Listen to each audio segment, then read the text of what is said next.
फटेंगे नहीं, कटेंगे भी नहीं। इंडी गठबंधन के 3 और बंदर आ गए। ये 3 बंदर पप्पू, टप्पू और अप्पू के नाम पर। बस कानून का जो इन लोगों ने बनाया, हमारी सरकार बनेगी तो उस बिल को हम लोग कूड़ेदान में फेंकने का काम करेंगे। चारा घोटाला किसने किया, लैंड फॉर जॉब स्कैम किसने किया, और कांग्रेस पार्टी ने 12 लाख करोड़ के घपले घोटाले किए। जब भी इन लोगों की सरकार आती है, बिहार पर ब्रेक लग जाता है। इनकी डिक्शनरी में कट्टा, क्रूरता, कटुता, कुसंस्कार, कुशासन और करप्शन ऐसे ही शब्द भरे पड़े हैं। ये तेजस्वी अगर कह रहा है तो सोचो, ये मोदी का छोटा भाई बनकर अपनी नफरत का इजहार कर रहा है। भाइयों बहनों का अभियान नहीं हुआ, होगा अभियान भी होगा, अच्छा भी हो जाएगा। ये अराजक वाले ये नया सोना का कंगन दिखा रहे हैं कि पब्लिक फंसे तो फिर आके आप रंगदारी गुंडागर्दी फिर से चालू करेगा। रोजगार के लिए धरना प्रदर्शन करोगे और उनको लगेगा कि देश का अपमान हो रहा है क्योंकि कोई सवाल उठा रहा है, तो अपमान मंत्रालय बुला ले आप। लालू के बेटे सीएम बनते हैं तो बिहार में 3 नए मंत्रालय खुलेंगे। एक मंत्री बनेगा अपहरण का इंडस्ट्री चलाने वाला मंत्री, दूसरा बनेगा रंगदारी चलाने वाला मंत्री, और तीसरा बनेगा अपहरण और खून को बढ़ावा देने वाला मंत्री। जो भी करवा लो। मैं कह रहा हूँ आप उनको कहो कि देखो भैया, हम आपको वोट देंगे, आप स्टेज पे आके नाच लेंगे। ये कांग्रेस और ये आरजेडी के लोग क्या कर रहे हैं? छठी मैया का अपमान कर रहे हैं।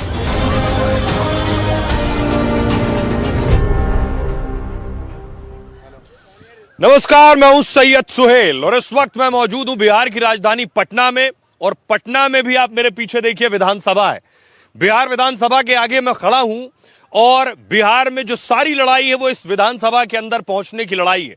प्रचार थम चुका है। 121 सीटों पर पहले चरण में वोटिंग होनी है और एनडीटीवी पर इस वक्त यकीन मानिए आप देश की सबसे अनुभवी टीम से मिलने जा रहे हैं। सबसे अनुभवी टीम जिसे ग्राउंड का भी तजुर्बा है, जिसे दिल्ली का भी तजुर्बा है, पटना का भी और बिहार के चप्पे चप्पे का, वो आपको बताएंगे कि पहले चरण में आखिर किसका पलड़ा भारी है। वो आपको बताएंगे कि उन्होंने जब ग्राउंड पर पहुंचे तो वहां से उन्होंने क्या हवा का जायजा लिया और क्या हवा है बिहार में इस वक्त। साथ ही हमारे साथ स्टूडियो में मौजूद है सतीश के सिंह साहब, अजीत कुमार झा मौजूद हैं, अमिताभ तिवारी साहब यहाँ हमारे साथ हैं और स्टूडियो में हमारे साथ मौजूद है सतीश के सिंह और विजय त्रिवेदी साहब। यहाँ हमारे साथ मनोरंजन भारती जी हैं, प्रभाकर जी हैं, हमारे वरिष्ठ सहयोगी सुमित अवस्थी हैं, स्टूडियो में मनोज्ञा जी भी हैं, वरिष्ठ महिला सहयोगी हमारे साथ चंदन हमारे सहयोगी हैं और हमारे साथ शिवम है।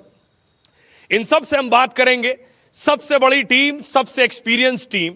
लेकिन इस वक्त बड़ी खबर आपको बता दें, बड़ी खबर यह है कि बिहार में पहले चरण के चुनाव का प्रचार थम गया है। सबने जोर आजमाइश की है। बीजेपी ने सारे सीएम लगभग उतार दिए थे यहां आज प्रचार में। दूसरी तरफ महागठबंधन की तरफ से भी सारे बड़े नेता प्रचार में जुटे हुए थे। तो 5 बजे प्रचार का शोर थम गया है और अभी प्रचार रुक गया है। बड़ी खबर आपको बता दूं, अब प्रचार थमने के बाद 6 तारीख को 6 नवंबर को फर्स्ट फेज की वोटिंग होने वाली है। एक छोटी सी रिपोर्ट देखिए, उसके बाद सबसे तजुर्बेकार टीम से हम बात करेंगे।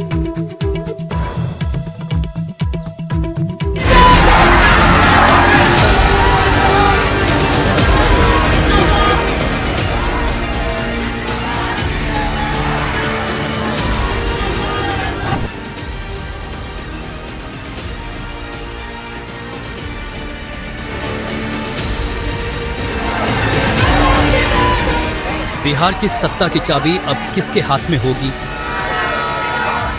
कौन बनाएगा बिहार में सरकार? इस मुहिम की पहली शुरुआत अब से करीब 1.5 दिन बाद होगी। 6 नवंबर की सुबह 7 बजे से बिहार की जनता पहले चरण का मतदान करने मतदान केंद्रों पर पहुंच जाएगी। पहले चरण में 18 जिलों की 121 सीटों पर मतदान होगा। 1314 उम्मीदवार मैदान में हैं। इनमें 122 महिला उम्मीदवार भी हैं। एनडीए के लिए मंगलवार को मैदान में केंद्रीय गृह मंत्री अमित शाह उतरे। यूपी के सीएम योगी आदित्यनाथ भी प्रचार मैदान में मौजूद रहे। अगर आतंकवादियों ने गोली चलाई तो गोली का जवाब गोले से दिया जाए। और चंपारण वालों, अब तक तो वो गोला देश के बाहर से आता था, मगर अब पाकिस्तान पर गिरने वाला हर गोला मेरे बिहार में बना हुआ होगा। बिहार में ये कांग्रेस के लोग जैसे राम मंदिर के बारे में प्रश्न खड़ा करते थे, भगवान राम के बारे में प्रश्न खड़ा करते थे, ऐसे ही छठ मैया के बारे में भी कांग्रेस के युवराज आज प्रश्न खड़ा कर रहे हैं। बहन और भाइयों, ये कांग्रेस और इंडी गठबंधन के लोग ये किसी के नहीं हुए। पहले चरण के आखिरी दिन महागठबंधन के लिए कांग्रेस नेता राहुल गांधी मैदान में उतरे। तो नीतीश जी ने यहां रोजगार मिटाकर आपको देश का मजदूर बना दिया है। मैं युवाओं से पूछना चाहता हूं, आप मजदूर बनना चाहते हो क्या? आप पूरी जिंदगी मजदूरी करना चाहते हो क्या? बिहार को नई दिशा देने का वादा करने वाले जन स्वराज पार्टी के अध्यक्ष प्रशांत किशोर भोजपुर में निकले। जय बिहार का नारा लगाया।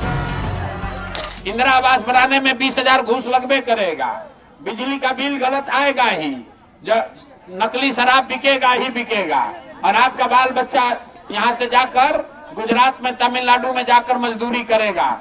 अगर ये स्थिति बदलना है तो नीतीश भाजपा को हटाइए, नई व्यवस्था बनाइए।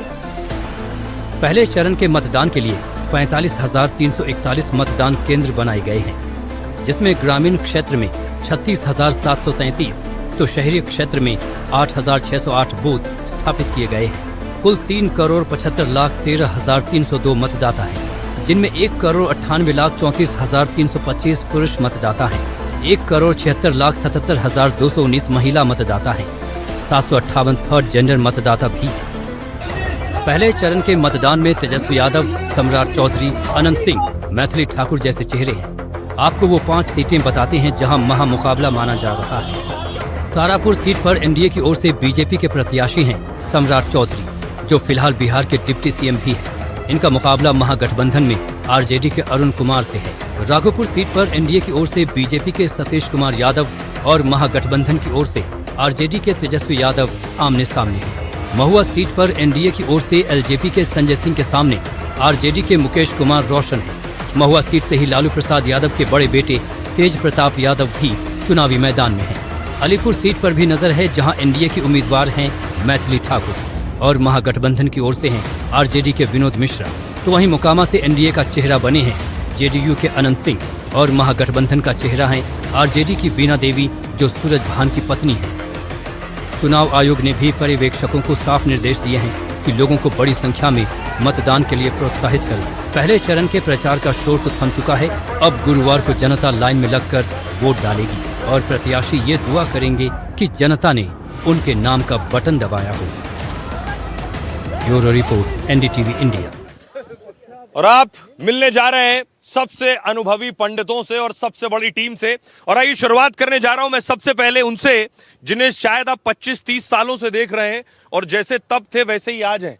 सर ये बताइए कि क्या पहले फेज चरण में आपको क्या लग रहा है? देखिए, पहला फेज है ये सेंट्रल बिहार है, वो इलाका है। और इस इलाके में जब तक रिजल्ट ना आ जाए तब तक कुछ भी प्रेडिक्ट नहीं करना चाहिए। आजकल कह नहीं सकते हैं, लेकिन कांटे का मुकाबला है। मैं आपको कह दूं कि आप कह रहे हैं पहले फेज में कांटे का मुकाबला है। हाँ, पहले फेज में कांटे का मुकाबला है, क्योंकि जो है 10,000 ही चुनाव ये कहा जा रहा है। जो महिलाओं को दिया गया उसका भी इफेक्ट है, लेकिन 20 साल का एक एंटी इनकम्बेंसी भी है, इसका भी। मनोरंजन जी, आप बड़ी बात कह रहे हैं कि जो 10,000 रुपए दिए गए बीजेपी की तरफ से, ये डिसाइडिंग होने वाला है इस फर्स्ट फेज में। ऐसा लगता है कि ये डिसाइडिंग होने वाला है, लेकिन इसके साथ 20 साल की एंटी इनकम्बेंसी को भी आपको ध्यान में रखना होगा। मुख्यमंत्री की सेहत को भी आपको ध्यान में रखना होगा। युवाओं का जो गुस्सा है वो भी आपको ध्यान में रखना होगा। क्या वोटर के जहन में अमिताभ जी ये रहता है कि जो बात मनोरंजन जी कह रहे हैं 20 साल की एंटी इनकम्बेंसी है वाकई क्या? क्योंकि ये 5 साल पे भी कहा गया, 10 साल पर भी, 15 साल पर भी। मनोरंजन जी एक बात और कह रहे हैं कि ये 10,000 का लिटमस टेस्ट भी है। नहीं, एंटी इनकम्बेंसी तो है, बट वो नेचुरल भी होता है काफ़ी। एंटी इनकम्बेंसी अपने आप विपक्ष को कोई चुनाव नहीं जिताता, उसको एक्सप्लॉइट करना पड़ता है। तो जितने लोग एंटी इनकम्बेंसी कह रहे हैं हमारे सर्वेज में भी, उतने ही लोग कह रहे हैं कि प्रो इनकम्बेंसी है या फिर वो न्यूट्रल है। अब ये MY वर्सेस MY चुनाव हो गया है, यानी महागठबंधन का मुस्लिम यादव कॉम्बिनेशन वर्सेस NDA का महिला और यूथ कॉम्बिनेशन। बहुत से लोग मोदी योगी भी कह रहे हैं MY। नहीं, मैं कहूँगा नीतीश प्लस मोदी वर्सेस तेजस्वी प्लस राहुल। तेजस्वी राहुल। प्रभाकर जी, आप बताइए, आपने तो बहुत ग्राउंड पर सब कुछ छाना है। देखिए, ये जो फर्स्ट फेज है ये बहुत क्रूशियल है इस मायने में कि यहाँ पे अगर जो अमित शाह अभी पावर प्ले हमारे मन से बोल रहे थे कि 160 का नंबर आंकड़ा आएगा, उस आंकड़े को अगर अचीव करना है तो आपको यहीं पे स्कोर करना है। क्योंकि 2020 के चुनाव में ये जो पूरा इलाका है, शाहाबाद, रोहतास, भोजपुर का जो पूरा इलाका है, इस इलाके में इनका स्कोर जो है काफ़ी कम रहा था और यहाँ पे महागठबंधन ने बढ़त ली थी। तो अगर आपको उस आंकड़े तक पहुँचना है जिस पर आप दावा कर रहे हैं, तो सबसे क्रूशियल फेज आपका जो है ये फर्स्ट फेज है, जहाँ पर कि ये पूरा जो सेंट्रल बिहार का इलाका है वहाँ आपको स्कोर करना होगा। और यही कारण है कि आप देखिए कि लगातार आपको प्रधानमंत्री से लेकर अमित शाह से लेकर आप भाजपा ने पूरी फौज उतार दी। मतलब 8 से 10 आप कह रहे हैं कि भाजपा इस कैंपेन में फर्स्ट फेज में 20 बैठी है महागठबंधन के आगे। हाँ, कैंपेन के मामले में जरूर 20 बैठी है और उससे पता है अच्छे से कि अगर उन्हें प्लस करना है, यानी कि 2020 के आंकड़ों से प्लस करना है, तो यही वो फेज है जहां वो प्लस कर सकते हैं। क्योंकि सेकंड फेज में वो ऑलरेडी उनके पास ठीक ठाक नंबर्स हैं, तो यही फेज है जहां पर उनको स्कोर करना है अगर उन्हें पिछले बार के नंबर से आगे बढ़ना है। तो प्रभाकर जी कह रहे हैं पहला चरण एनडीए के लिए बहुत इंपॉर्टेंट है, यही हाईएस्ट स्कोर करना है। सुमित जी, आप बताइए, आपका एक्सपीरियंस क्या कह रहा है? मैं 2 चीज़ें कहना चाहता हूं सोहेल, इसके पहले हम आगे बढ़े। पहली बात, पिछला चुनाव नीतीश कुमार की एंटी इनकम्बेंसी का था 2020 का। ये चुनाव नीतीश कुमार की प्रो इनकम्बेंसी का चुनाव है। जितना मैं समझ पाया, ऐसा कैसे? जितना मैं समझ पाया, नीतीश कुमार के लिए इस बार जितने लोग लड़ रहे हैं, चाहे मैं आज से 3 महीने पहले चंदन के साथ हम शो करते थे, मैं कहता था कि पी के एक्स फैक्टर हैं। मुझे लगता है कि ए से लेके जेड फैक्टर तक नीतीश कुमार हैं और ये चुनाव नीतीश कुमार का हो रहा है। और नीतीश कुमार इस वक्त जब हम बात कर रहे हैं, जब पहले फेज की पोलिंग नहीं हुई है, वो सबसे बड़े स्टार है इस चुनाव के। इसीलिए बीजेपी चाह कर भी ये आप इसलिए कह रहे हैं कि नीतीश कुमार का आखिरी चुनाव है, ये जहन में लोगों के? नहीं, मैं इसलिए कह रहा हूं कि बीजेपी ने चाह कर भी उनका रिप्लेसमेंट नहीं ढूंढ पाई। बीजेपी ने 5 साल पहले खुलकर एक तरीके से चिराग का साथ दिया था। इस बार ऐसा नहीं है। इस बार डे 1 से बीजेपी को लगा कि नीतीश को छोड़ा तो चुनाव हाथ से निकल जाएगा। अब नीतीश को आगे बढ़ा लिया है। ये मैं इसलिए एक और इंपॉर्टेंट चीज कहूंगा, नीतीश जरूरी है बीजेपी के लिए, मजबूरी है? बहुत जरूरी है, मजबूरी भी है, जरूरी भी है अगर बीजेपी को सत्ता में रहना। दूसरी चीज ये मैं 72 घंटे तक पहले का एनालिसिस है।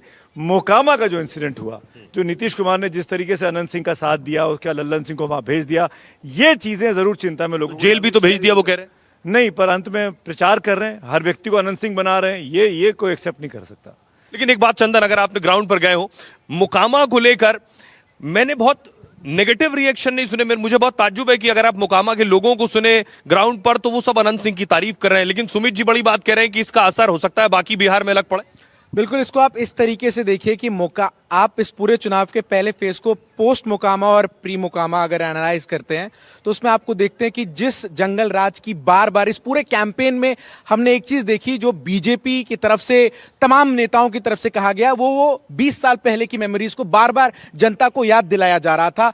प्रधानमंत्री खुद एनेक्डोट्स उस दौर पे, चाहे वो चंपा विश्वास कांड हो या फिर मुजफ्फरपुर में जो हुआ, वो तमाम किस्से तमाम चीजों का जिक्र किया गया था। तो बार बार 20 साल पुरानी बातों को याद दिलाकर बीजेपी और एनडीए जो है वो बिहार के मतदाताओं को यह बताना चाह रही थी कि अगर आरजेडी आ गई, इंडिया गठबंधन आ गई तो क्या होगा।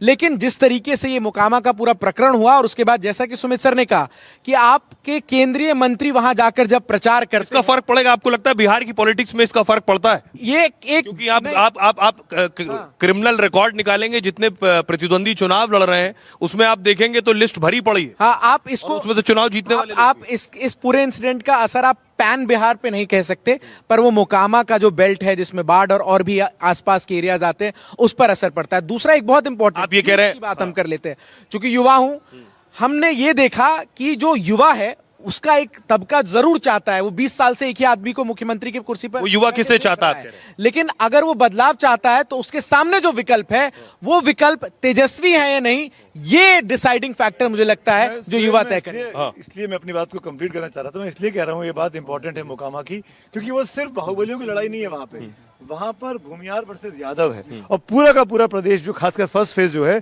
वो भूमिहार वर्सेस यादवों के चुनाव के बीच बटा हुआ है। ऐसे में अगर पोलराइजेशन हो जाता है, कास्ट में पोलराइजेशन हो जाता है तो ये चुनाव बहुत अलग दिशा में चला जाएगा। तो कास्ट का पोलराइजेशन आप कैसे देख रहे हैं? एक बार इनसे जरा कमेंट जरूर। जिस तरह से हमारे सीनियर सहयोगी ने बताया है कि जो मोकामा में पूरे तरीके से घटना घटी और जितने भी आसपास की सीट हैं, अगर बार की बात करें या लखीसराय या सूरजगढ़, तो वहाँ पे भूमिहार कास्ट जो वोटर हैं वो काफ़ी ज़्यादा उनकी प्रतिशत है वहाँ पर। तो कहीं ना कहीं जितने भी भूमिहार वोटर्स हैं उन पे ये इम्पैक्ट पड़ा है मोकामा की घटना को लेकर। जी, आप क्या कहेंगे? भूमिहार क्या इतना डिसाइडिंग है चुनाव में कि वो बाकी बिहार पर भी इम्पैक्ट करे? बिल्कुल, देखिए, क्योंकि जो सवर्ण आबादी है बिहार में उसमें भूमिहार वो तबका था जिसने पिछले चुनाव में सबसे अधिक महागठबंधन को वोट किया था। 19% भूमिहारों ने महागठबंधन के पाले में वोट किया था, जबकि आरजेडी से सिर्फ एक भूमिहार कैंडिडेट था। इस बार आरजेडी की तरफ से 6 भूमिहार कैंडिडेट मैदान में हैं और उनमें सूरजभान सिंह की जो पत्नी है वो और उनके साथ साथ मुन्ना शुक्ला की बेटी जैसे कैंडिडेट जो कि हैवी वेट कैंडिडेट्स हैं जिनका प्रभाव आसपास के और इलाकों में पड़ता है। तो जाहिर तौर पे उस वोट बैंक में जो कि एनडीए का कोर वोट बैंक रहा है, सवर्ण वोट बैंक, उसमें सेंधमारी की कोशिश आरजेडी की है। और अगर ये पूरा नैरेटिव काम करता है, आरजेडी का ये पूरा जो कोशिश है वो कामयाब होती है तो निश्चित रूप से परिणाम। हमारे साथ स्टूडियो में भी है मनोरंजन जी, से एक सवाल जवाब ले ले जी। मैं सीधे सीधे एक बात करना चाहता हूँ, यदि ये चुनाव हिंदू मुसलमान पे हुआ एनडीए को फायदा है, बैकवर्ड फॉरवर्ड पे हो गया तो बहुत मुश्किल है। देखिए स्टूडियो से जवाब लेने से पहले एक बार इनसे बात करते हैं, क्योंकि ये आंकड़ों में बात करते हैं, ये हमारे डेटा मैन है। तो आप ये समझाइए, ये क्योंकि ये पहला जो फेज है उस पे और उसको 2020 से अगर आप कंपेयर करते हैं, 2020 में टाई था, 59-61 था, मतलब टॉस ऑफ कॉइन था। एक्चुअली दूसरे यानी जो फेज 2 है इस बार का, उसमें एनडीए को बढ़त मिली थी, क्योंकि जो आप कह सकते हैं सीमांचल और भागलपुर बांका क्षेत्र और ऊपर जो आपको नॉर्थ बिहार में जो बात शौमी बता रहे हैं, वो कह रहे हैं कि महागठबंधन में सवर्ण वोट में सेंधमारी की थी। नहीं, बट इस बार अगर भूमिहार यादव हो जाता है तो महागठबंधन जो सवर्ण वोटों में सेंधमारी की कोशिश कर रहा है या ज्यादा भूमिहार कैंडिडेट्स को खड़ा करके भूमिहार समाज के वोट बैंक में सेंधमारी की कोशिश कर रहा है, तो उसको ये इंसिडेंट एक बड़ा धक्का है, क्योंकि पोलराइज हो जाएगा। अगर भूमिहार वर्सेस यादव चुनाव हो गया, विच मीन सवर्ण जहां वोट करता था वहीं करेगा, यादव समाज जहां वोट करता था वहीं करेगा। यदि सर बैकवर्ड फॉरवर्ड हो गया, फिर बैकवर्ड फॉरवर्ड तो हमेशा ही चुनाव रहता है बिहार में। यदि बैकवर्ड फॉरवर्ड हुआ तो फिर तो फॉरवर्ड वर्सेस बैकवर्ड जो है ये चुनाव हमेशा ही रहता है।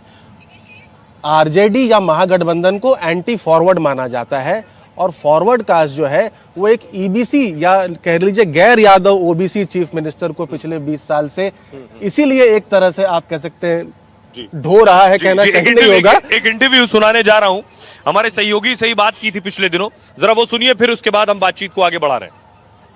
साधारण तौर पे ऐसा होता नहीं है कि आप बोलें कि या तो 0 मारूंगा या 6 मारूंगा ना, ऐसा होता नहीं है। ये कहेंगे लोग कि आपको कॉन्फिडेंस नहीं है कि आप अर्श पे हैं कि फर्श पे। अगर जैसे जो प्रशांत किशोर को मैंने इतने साल में देखा है, वो भाई बड़ी कॉन्फिडेंस के साथ बोलता है। आप खुद बैटिंग बिल्कुल कॉन्फिडेंस के साथ कह रहा हूं। अर्श की एक सीलिंग होगी, फ्लोर होगा, फर्श होगा। फर्श का क्या फ्लोर है? मैंने बिल्कुल बताया, या तो 10 से कम या 150 से ऊपर। वोट परसेंटेज में बताइए कि आपको लग रहा है कि आज की, क्योंकि मैं बताता हूं इसलिए क्योंकि जैसे प्रभाकर भी बताएंगे, पिछले कुछ दिनों से बिहार में चर्चा चल रही है कि क्या प्रशांत किशोर का कैंपेन वक्त से पहले पीक कर गया, कि एक दौर था जब खूब चर्चा थी, अब उनको लग रहा है कि पिछले कुछ दिनों में जब से टिकटें बढ़ रही थी ये वो, कि अब थोड़ा सा इनका ग्राफ नीचे जा रहा है? ये देखिए, ट्रेडिशनल पॉलिटिक्स को जो लोग देखते हैं उनका ऑब्जर्वेशन का एक अपना तरीका है। कब पीक पर उतार दें, कब आपको पीक पे बैठा दें, कब फर्श पे उतार दें। जब मैंने चलना शुरू किया था तो यही लोग थे जो कह रहे थे बिहार में तो कुछ हो ही नहीं सकता है। अब वो अपनी बात तो कहेंगे नहीं कि 3 साल पहले तो आपने कहा कि भाई बिहार में कुछ हो ही नहीं सकता है, कितने ही आए कितने गए, प्रशांत किशोर कितने दिन टिकेंगे। फिर आप ही बता रहे हैं कि पीक पर थे। पीक पर क्या है, मतलब 3-4 प्रेस कॉन्फ्रेंस हुआ, मीडिया को बाइट मिल रहा है तो आपको लग रहा है पीक पर है। बिहार के सुदूर गाँव में क्या हो रहा है उससे आपको, उसकी खबर आपको थोड़ी ना है। आप तो पटना में, मैं जब 2 साल चल रहा था बिहार में तो आपको लग रहा था प्रशांत किशोर का कुछ नहीं, वैसे कहीं घूम रहे होंगे रास्ते में, लेकिन न्यू तो उसी से बनी है। पटना में 1 महीना में उपलब्ध था, 2-4 high profile high decibel press conference हुए तो लोगों को लग रहा है भाई पूरे बिहार में इन्हीं की चर्चा चल रही है। वो तो घी की आग है, लकड़ी की आग। खाना जो है वो लकड़ी की आग पे बनता है, घी की आग पर खाना नहीं बनता है। मीडिया को घी की आग चाहिए। कुछ आपने कहा तुरंत आग भभका लग रहा है, अरे यार तो प्रशांत किशोर बड़ा जलवा है, पूरे बिहार में इन्हीं का चर्चा चल रहा है। चर्चा वो तो प्रेस करके कोई कर सकता है, लेकिन वो चर्चा इसलिए सस्टेनेबल है क्योंकि गांव गांव में जनसुराज है, घर घर जनसुराज पहुंचा हुआ है, और घर घर वो प्रेस कॉन्फ्रेंस करके मीडिया से वार्ता करके नहीं पहुंचा है। मैं तो करीब 1.5 साल पटना में नहीं आया हूं, बात दिल्ली और दूसरे जगह छोड़ दीजिए, मैं तो पटना भी 1.5 साल नहीं आया हूं शुरुआती दिनों में। तो वो गांव गांव लोगों ने देखा है, समझा है। और लीप ऑफ फेथ की जो मैं बात कर रहा हूं, एक बार चूंकि सिंबल नया है, पार्टी नई है, और लोग कह रहे हैं यार बहुत अच्छा है लेकिन बिहार में हो पाएगा क्या? That is why that last leap of faith is what makes statistics take a back seat. और जो रियलिज्म है, प्रैग्मेटिज्म है कि भाई ये संभव है कि सब कुछ होने के बाद भी कहेगा अच्छा ठीक है देखते हैं अभी थोड़ा दिन और। आप editor in chief Rahul Kanwal को सुन रहे थे जो प्रशांत किशोर से सवाल पूछ रहे थे, और प्रशांत किशोर ने दावा किया कि 150 से 160 सीट जीतने वाले हैं। सर ये दावा सच है या हवा हवाई? देखिए, दिल्ली से देखने पे लगता था कि बहुत बड़ा दावा है, यहाँ के दावा जो है हवा निकल गई। यदि सबसे ज्यादा इंटरव्यू पे आपने किया? नहीं, सबसे मैं कल भी मिला, हर हफ्ते जाके एक बार इंटरव्यू करता था। मैं कल भी मिला हूँ उनसे, कांस्टेंट थे। कल भी मैं मिला हूँ उनसे सिवान में। मुझे लगता है यदि वो चुनाव लड़ जाते ना, राघोपुर से नहीं लड़ते, करघर उधर अपने क्षेत्र से भी लड़ते, तब शायद कुछ। वो 160 कह रहे हैं, आपका आकलन क्या कहता है? उस 160 में से आप ये भी नहीं समझ रहा निकालना? 10। आपको क्या लग रहा है? मुझे नहीं लग रहा कि वो 160। ऐसा लग रहा है कि प्रशांत किशोर का जो पूरा कैंपेन है वो सोशल मीडिया पर बहुत है। मुझे नहीं लग रहा कि वो 160 कह रहे हैं, उन्होंने 0 to 160 कहा है। 0 to पे या फर्श पे, हाँ, अर्श पे या फर्श पे, मतलब 0 to 160 है। करेक्ट। बात एक चीज और है कि दिल्ली में बहुत से लोगों को लग रहा है कि ये बिहार के अरविंद केजरीवाल है। हाँ देखिए, मतलब शुरू में जब आए थे और जिस दोष खरोश के साथ उन्होंने शुरू किया था, जिस तरीके से, जिस बड़े स्केल पे शुरू किया था, पदयात्रा की थी, तो लगा कि बिहार के एक्स फैक्टर, इस चुनाव के एक्स फैक्टर वही होंगे। लेकिन उन्होंने बोला भी था कि या तो हम अर्श पे रहेंगे या फर्श पे रहेंगे, जैसे अमिताभ बताया कि या तो 0 पे रहेंगे या 160 पे रहेंगे। ये बात तो रोज बोल रहे हैं। लेकिन इस बार जब उन्होंने खुद चुनाव नहीं लड़ा और उसके बाद जो है बीच में एक ऐसा पीरियड आया जब वो लगातार गायब या फिर स्लो दिखे। मेरा मानना है कि प्रशांत किशोर का कैंपेन जो है वो समय से पहले पीक कर गया। वो उसके पीक पर अभी होना चाहिए था, वो समय से पहले पीक पर चला गया। और अब वो जो है एक पब्लिक की नजर से आप देखिए, एक जर्नलिस्ट की नजर से देखिए जो चुनाव को कवर कर रहा है, अब वो डिक्लाइन पे है। सुमित जी बेहतर, सुमित जी आप प्रशांत किशोर को अरविंद केजरीवाल से तुलना क्यों नहीं करते? बिल्कुल नहीं करता। अरविंद केजरीवाल चुनाव लड़े थे, अरविंद केजरीवाल ने बाकायदा जाके सिटिंग सीएम के खिलाफ, अगर वो भी चुनाव लड़ लेते तो अलग होता सीन। बिल्कुल होता। मैं तो एक और चीज कहना चाहूंगा सोहेल, हमको नहीं भूलना चाहिए, पावर प्ले में अपने शो में जिस तरीके से प्रशांत किशोर ने खुद ये माना, ऑन रिकॉर्ड माना कि उनके विधायक उनसे टूट के चले जाएंगे, ये दिखा रहा है कि उनके अंदर कितनी हताशा है। उनको ये इस बात का भरोसा तक नहीं कि जिस टीम के साथ वो मैदान में उतरे हैं वो टीम उनका गोल। आप उनके कैंडिडेट्स के सिलेक्शन को कैसे देख रहे हैं? देखिए, लाइमलाइट लेने के लिए, सुर्खियां लेने के लिए कि मैं बहुत ही आईपीएस को ले आया हूं, डॉक्टर्स को ले आया हूं, शिक्षकों को ले आया हूं, बहुत अच्छी थी, एक दिन की हेडलाइन के लिए बहुत अच्छा है, पर उससे चुनाव नहीं जीते जाते। चुनाव जीते जाते हैं जब आप खुद लीड करते हैं सामने से। ऐसा नहीं हो सकता कि सोहेल लीड कर रहे हैं और बाकी टीम को कह रहे हैं कि नहीं मैं खेलूंगा नहीं, तुम खेलो जाके। ऐसा नहीं हो सकता। अगर आपको खेलना है तो आपको पूरी टीम के साथ खेलना होगा। चंदन, उनकी 2 ही लिस्ट आई सिर्फ, जिसकी उन्होंने पीसी की थी, उसके बाद कोई लिस्ट नहीं आई। 243 पे प्रशांत किशोर लड़ रहे हैं, 243 की लिस्ट आज तक जारी नहीं हुई है। आज तक नहीं। मेरा एक सवाल आपसे चंदन, क्या प्रशांत सीट्स पे आपराधिक कैंडिडेट उनके खड़े हैं एडीआर के हिसाब और ये से, जो हम लोग के हिसाब से मोकामा वाली, नहीं। उसमें तो और उनके उन्होंने विचार के साथ कर रहा था। उन्होंने कोई मैनिफेस्टो भी नहीं जारी किया है उनके विजन ऑफ बिहार का। क्या प्रशांत किशोर का युवाओं में कोई क्रेज है क्या?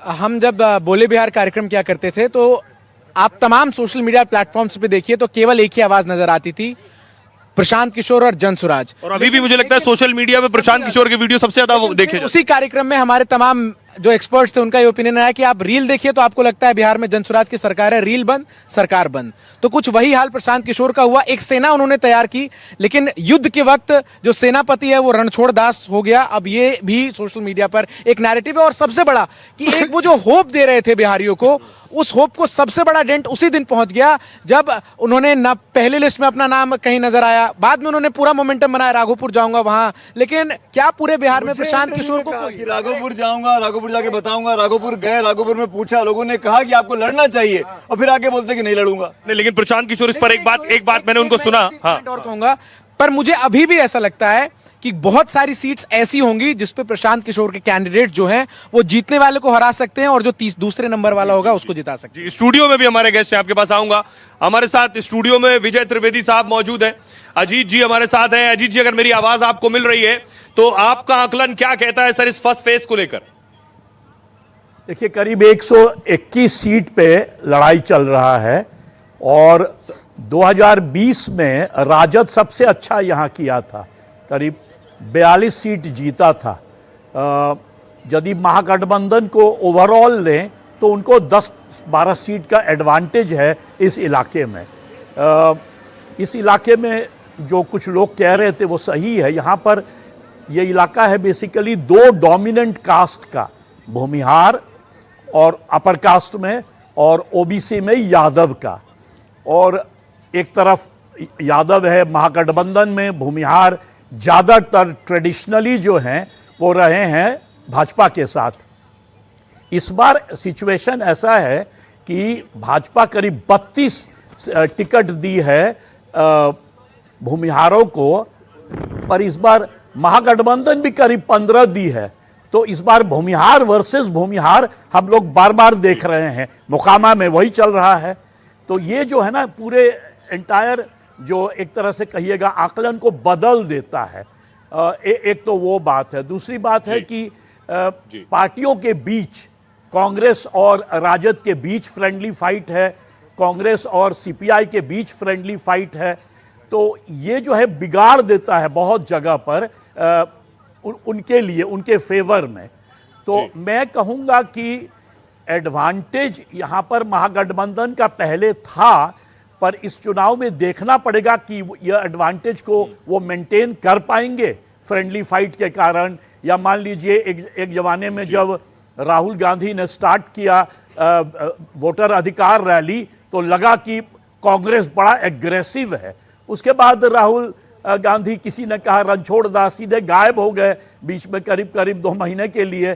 तो उस कारण जो है कांग्रेस का एक और या महागठबंधन का थोड़ा डिक्लाइन हो गया उनका। तो अभी यह आकलन लगाना कि एडवांटेज किसका है मुश्किल है। पर जिस तरह से प्रधानमंत्री का कैंपेन हुआ पटना में, रोड शो हुआ और काफी सारे उन्होंने बहुत सारे लेक्चर्स किए हैं, तो भाजपा का कैंपेन जो है ना एडवांटेज है। एनडीए को कैंपेन बोल रहा हूं, प्रधानमंत्री के रोड शो में खुद मुख्यमंत्री नहीं थे, नीतीश कुमार साथ में नहीं दिखाई दिए। वहां से कांग्रेस ने उसको मुद्दा बना दिया, कहा कि भाई नीतीश कुमार क्यों नहीं पटना जैसे शहर में रोड शो में साथ में नहीं है। आपको लगता नहीं कि कहीं ना कहीं इस पर सवाल खड़े हुए हैं? पर याद रखिएगा उनके जगह पर ललन सिंह थे और वो भूमिहार लीडर हैं, सेंट्रल कैबिनेट मिनिस्टर हैं और नीतीश कुमार के सबसे क्लोज फ्रेंड हैं।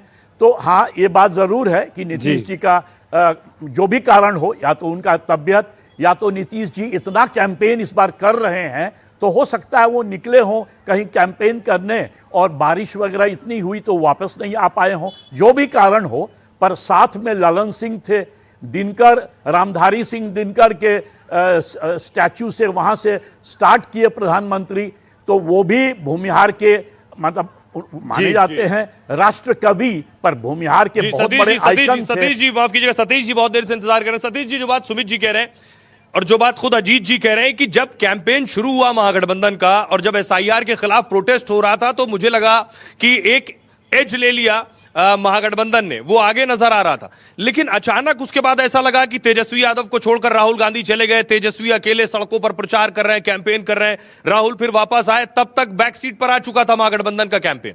देखिए, सबसे पहले तो मैं टिप्पणी कर दूं जो अब तक चर्चा हुई है।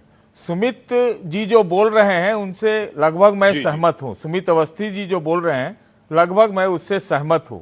अगर महागठबंधन में फ्रेंडली फाइट है तो एनडीए कैंप में इन फाइटिंग है, इस चीज को समझा जाए।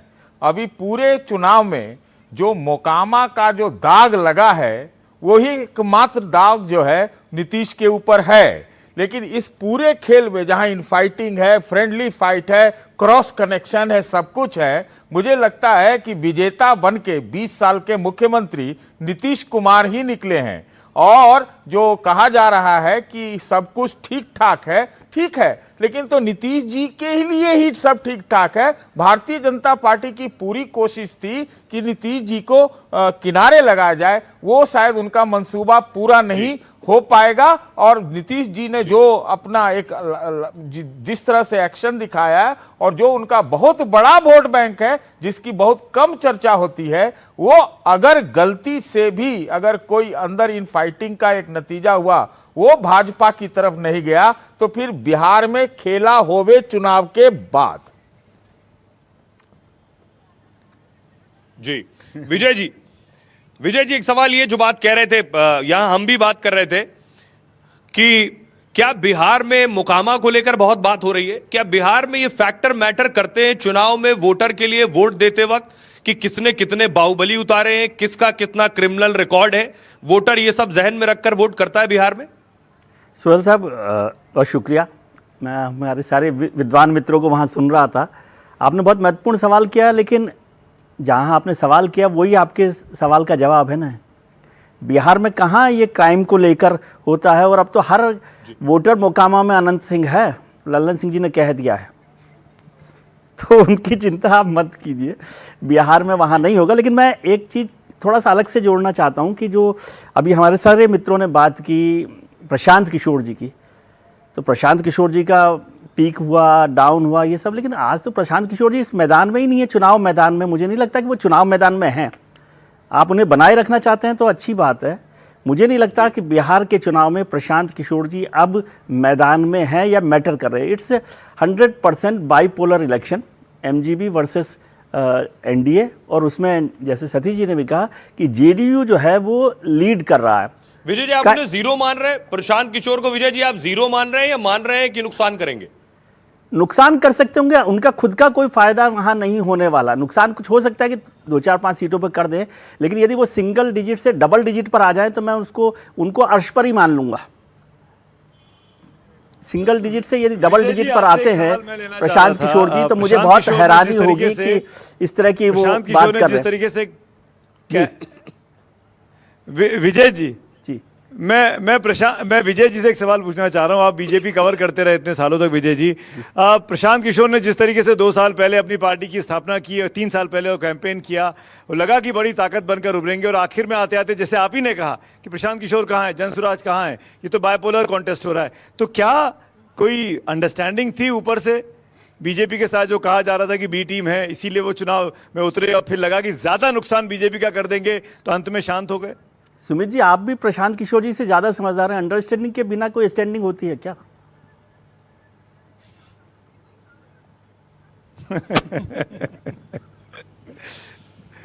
जी, हमारे साथ मनोज्ञा भी मौजूद है। मनोज्ञा, आप भी ग्राउंड पर गई हैं। जो बात हो रही है, जो चर्चा हो रही है कि 10-10 हजार रुपए चुनाव से ठीक पहले जो जारी किए गए, क्या महिला वोटर्स में इसका असर है? और अगर असर है तो बहुत से लोग पहले से कहते हैं कि महिला वोटर तो खासतौर पर पीएम मोदी और नीतीश का चेहरा देखकर ही वोट करते रहे। देखिए, यहाँ बातचीत में भी महिलाओं का उतना ही रिप्रेजेंटेशन दिख रहा है मुझे जितना विधानसभा में है, मात्र 10%। 26 विधायक हैं महिला बिहार में, तो एक सबसे पहले तो 3.5 करोड़ अगर वोटर है महिला और उनका रिप्रेजेंटेशन आता है, उनकी नुमाइंदगी 10% आती है, तो यही बता देता है कि बिहार में क्या है। लेकिन दूसरी बात ये कि क्या महिला वोटर महत्वपूर्ण है? महत्वपूर्ण नहीं, सबसे ज्यादा महत्वपूर्ण है, क्योंकि पुरुष वोटर इधर से उधर जा सकते हैं, लेकिन महिलाओं की लॉयल्टी बिहार में बहुत ही ज्यादा या तो नीतीश कुमार या फिर भारतीय जनता पार्टी के प्रति रही है। और इसका सबसे ज्यादा फायदा दोनों पार्टीज को होगा, यानी कि जेडीयू को और उनके साथ साथ बीजेपी को। दोनों को ये पता है, प्रधानमंत्री नरेंद्र मोदी ने भी जितनी बार कैंपेन किया है वहां महिला वोटरों की बात की है, तो वहीं दूसरी ओर महिलाओं के बारे में नीतीश कुमार की जितनी भी स्कीम्स हैं या फिर जमीनी स्तर पर जिसको उतारा गया है, लॉ एंड ऑर्डर एक बड़ा मुद्दा, और शराबबंदी, उससे जो महिलाओं का पिटना, उनका मार खाना कम हुआ है, ये एक घर घर पहुंची हुई ऐसी स्कीम है जिसकी बात आपको बाहर नहीं कोई बताएगा, लेकिन घर में इसका असर और उसका सीधा असर वोट पर पड़ेगा। दो बातें मैं जरूर कहूंगी, इस बार ना शब्दावली का बड़ा अद्भुत प्रयोग हो रहा है जिसमें पप्पू टप्पू अप्पू भी आ गया और साथ ही साथ कट्टा भी आ गया। बात कही उसको 100% सहमति जताते हुए जो 10,000 रुपए की स्कीम लेकर आई भारतीय जनता पार्टी और जेडीयू मिलके, और जो कि खाते में गया महिलाओं के और चुनाव के दौरान भी जा रहा है, उसका फायदा बीजेपी को लग रहा था कि उसकी इनिशिएटिव है ये, तो उसको फायदा मिलेगा। लेकिन महिलाओं के बीच में नीतीश कुमार इतने लोकप्रिय हैं कि महिलाओं को लग रहा है कि नीतीश ने दिलाया है। हालांकि नीतीश की मंजूरी, क्योंकि अनाउंसमेंट भी ट्वीट करके किया गया, कोई रैली में ये देखना चाहता हूं क्या ये वैसे ही इंपैक्ट करने वाला है जैसे ये राजस्थान में, मध्य प्रदेश में और महाराष्ट्र में किया, ऐसे ही बिहार में करने वाला है? होने दीजिए, उसके बाद बात करेंगे। उसके काउंटर में भी जो घोषणाएं की गई हैं महागठबंधन की तरफ से, वो भी महिलाओं को केंद्र में रख के की गई हैं, तो ये बहुत ही आज की अब आगे बढ़ते हैं। अब आप बात है बिहार में, अभी हम लोग बाहुबलियों की बात कर रहे थे। बिहार की एक विधानसभा सबसे ज्यादा चर्चित रही। सोचिए, योगी आदित्यनाथ वहां 2 बार गए, गृह मंत्री अमित शाह उस सीट पर गए। हम बिहार की सीवान में रघुनाथपुर की बात कर रहे हैं, वहां बाहुबली शहाबुद्दीन के सुपुत्र ओसामा चुनाव लड़ रहे हैं। ओसामा के कैंपेन के लिए अखिलेश यादव भी पहुंचे थे। सोचिए, तो समझिए वो सीट यहां की दूसरी हॉट सीट में से एक है, और वहां मनोरंजन भारती जी भी पहुंचे। पहले उनकी रिपोर्ट देखिए, फिर बाहुबलियों पर बात करेंगे।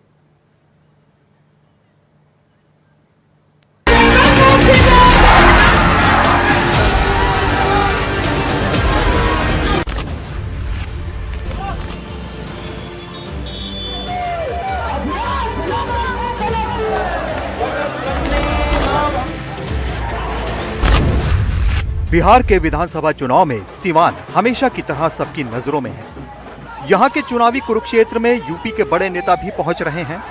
यूपी के मुख्यमंत्री योगी आदित्यनाथ चुनाव प्रचार करने आते हैं। अपने अंदाज में बटेंगे तो कटेंगे की बात करके जाते हैं। मैं बार बार कहता हूं कि बटेंगे तो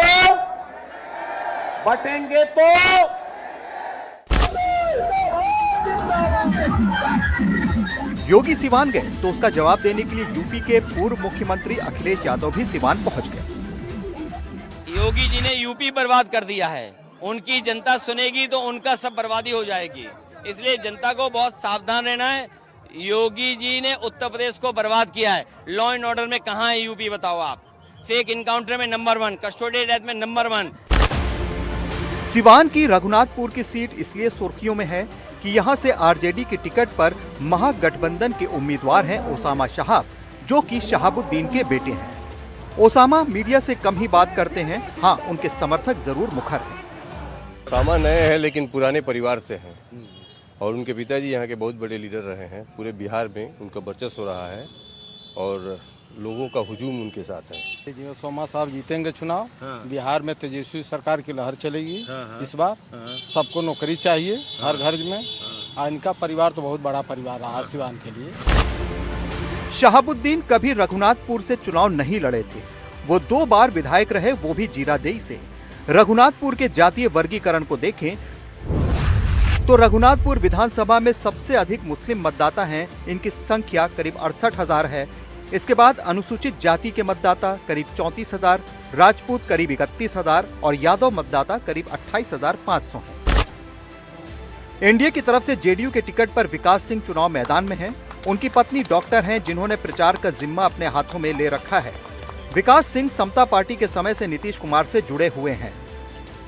शहाबुद्दीन तो अपने घर कट्टा लेके पैदा, जो भोजपुरी की कहावत जानते हैं ना, और उनका बेटा तो यहाँ 47 देख के पैदा लिया है ना। और दूसरा बात कि अगर वैसे माहौल में आप अगर उसको जिताते हैं तो घर घर पिस्टल ना बांटेगा। हम कलम की बात करने हैं, हम विकास की बात करने हैं।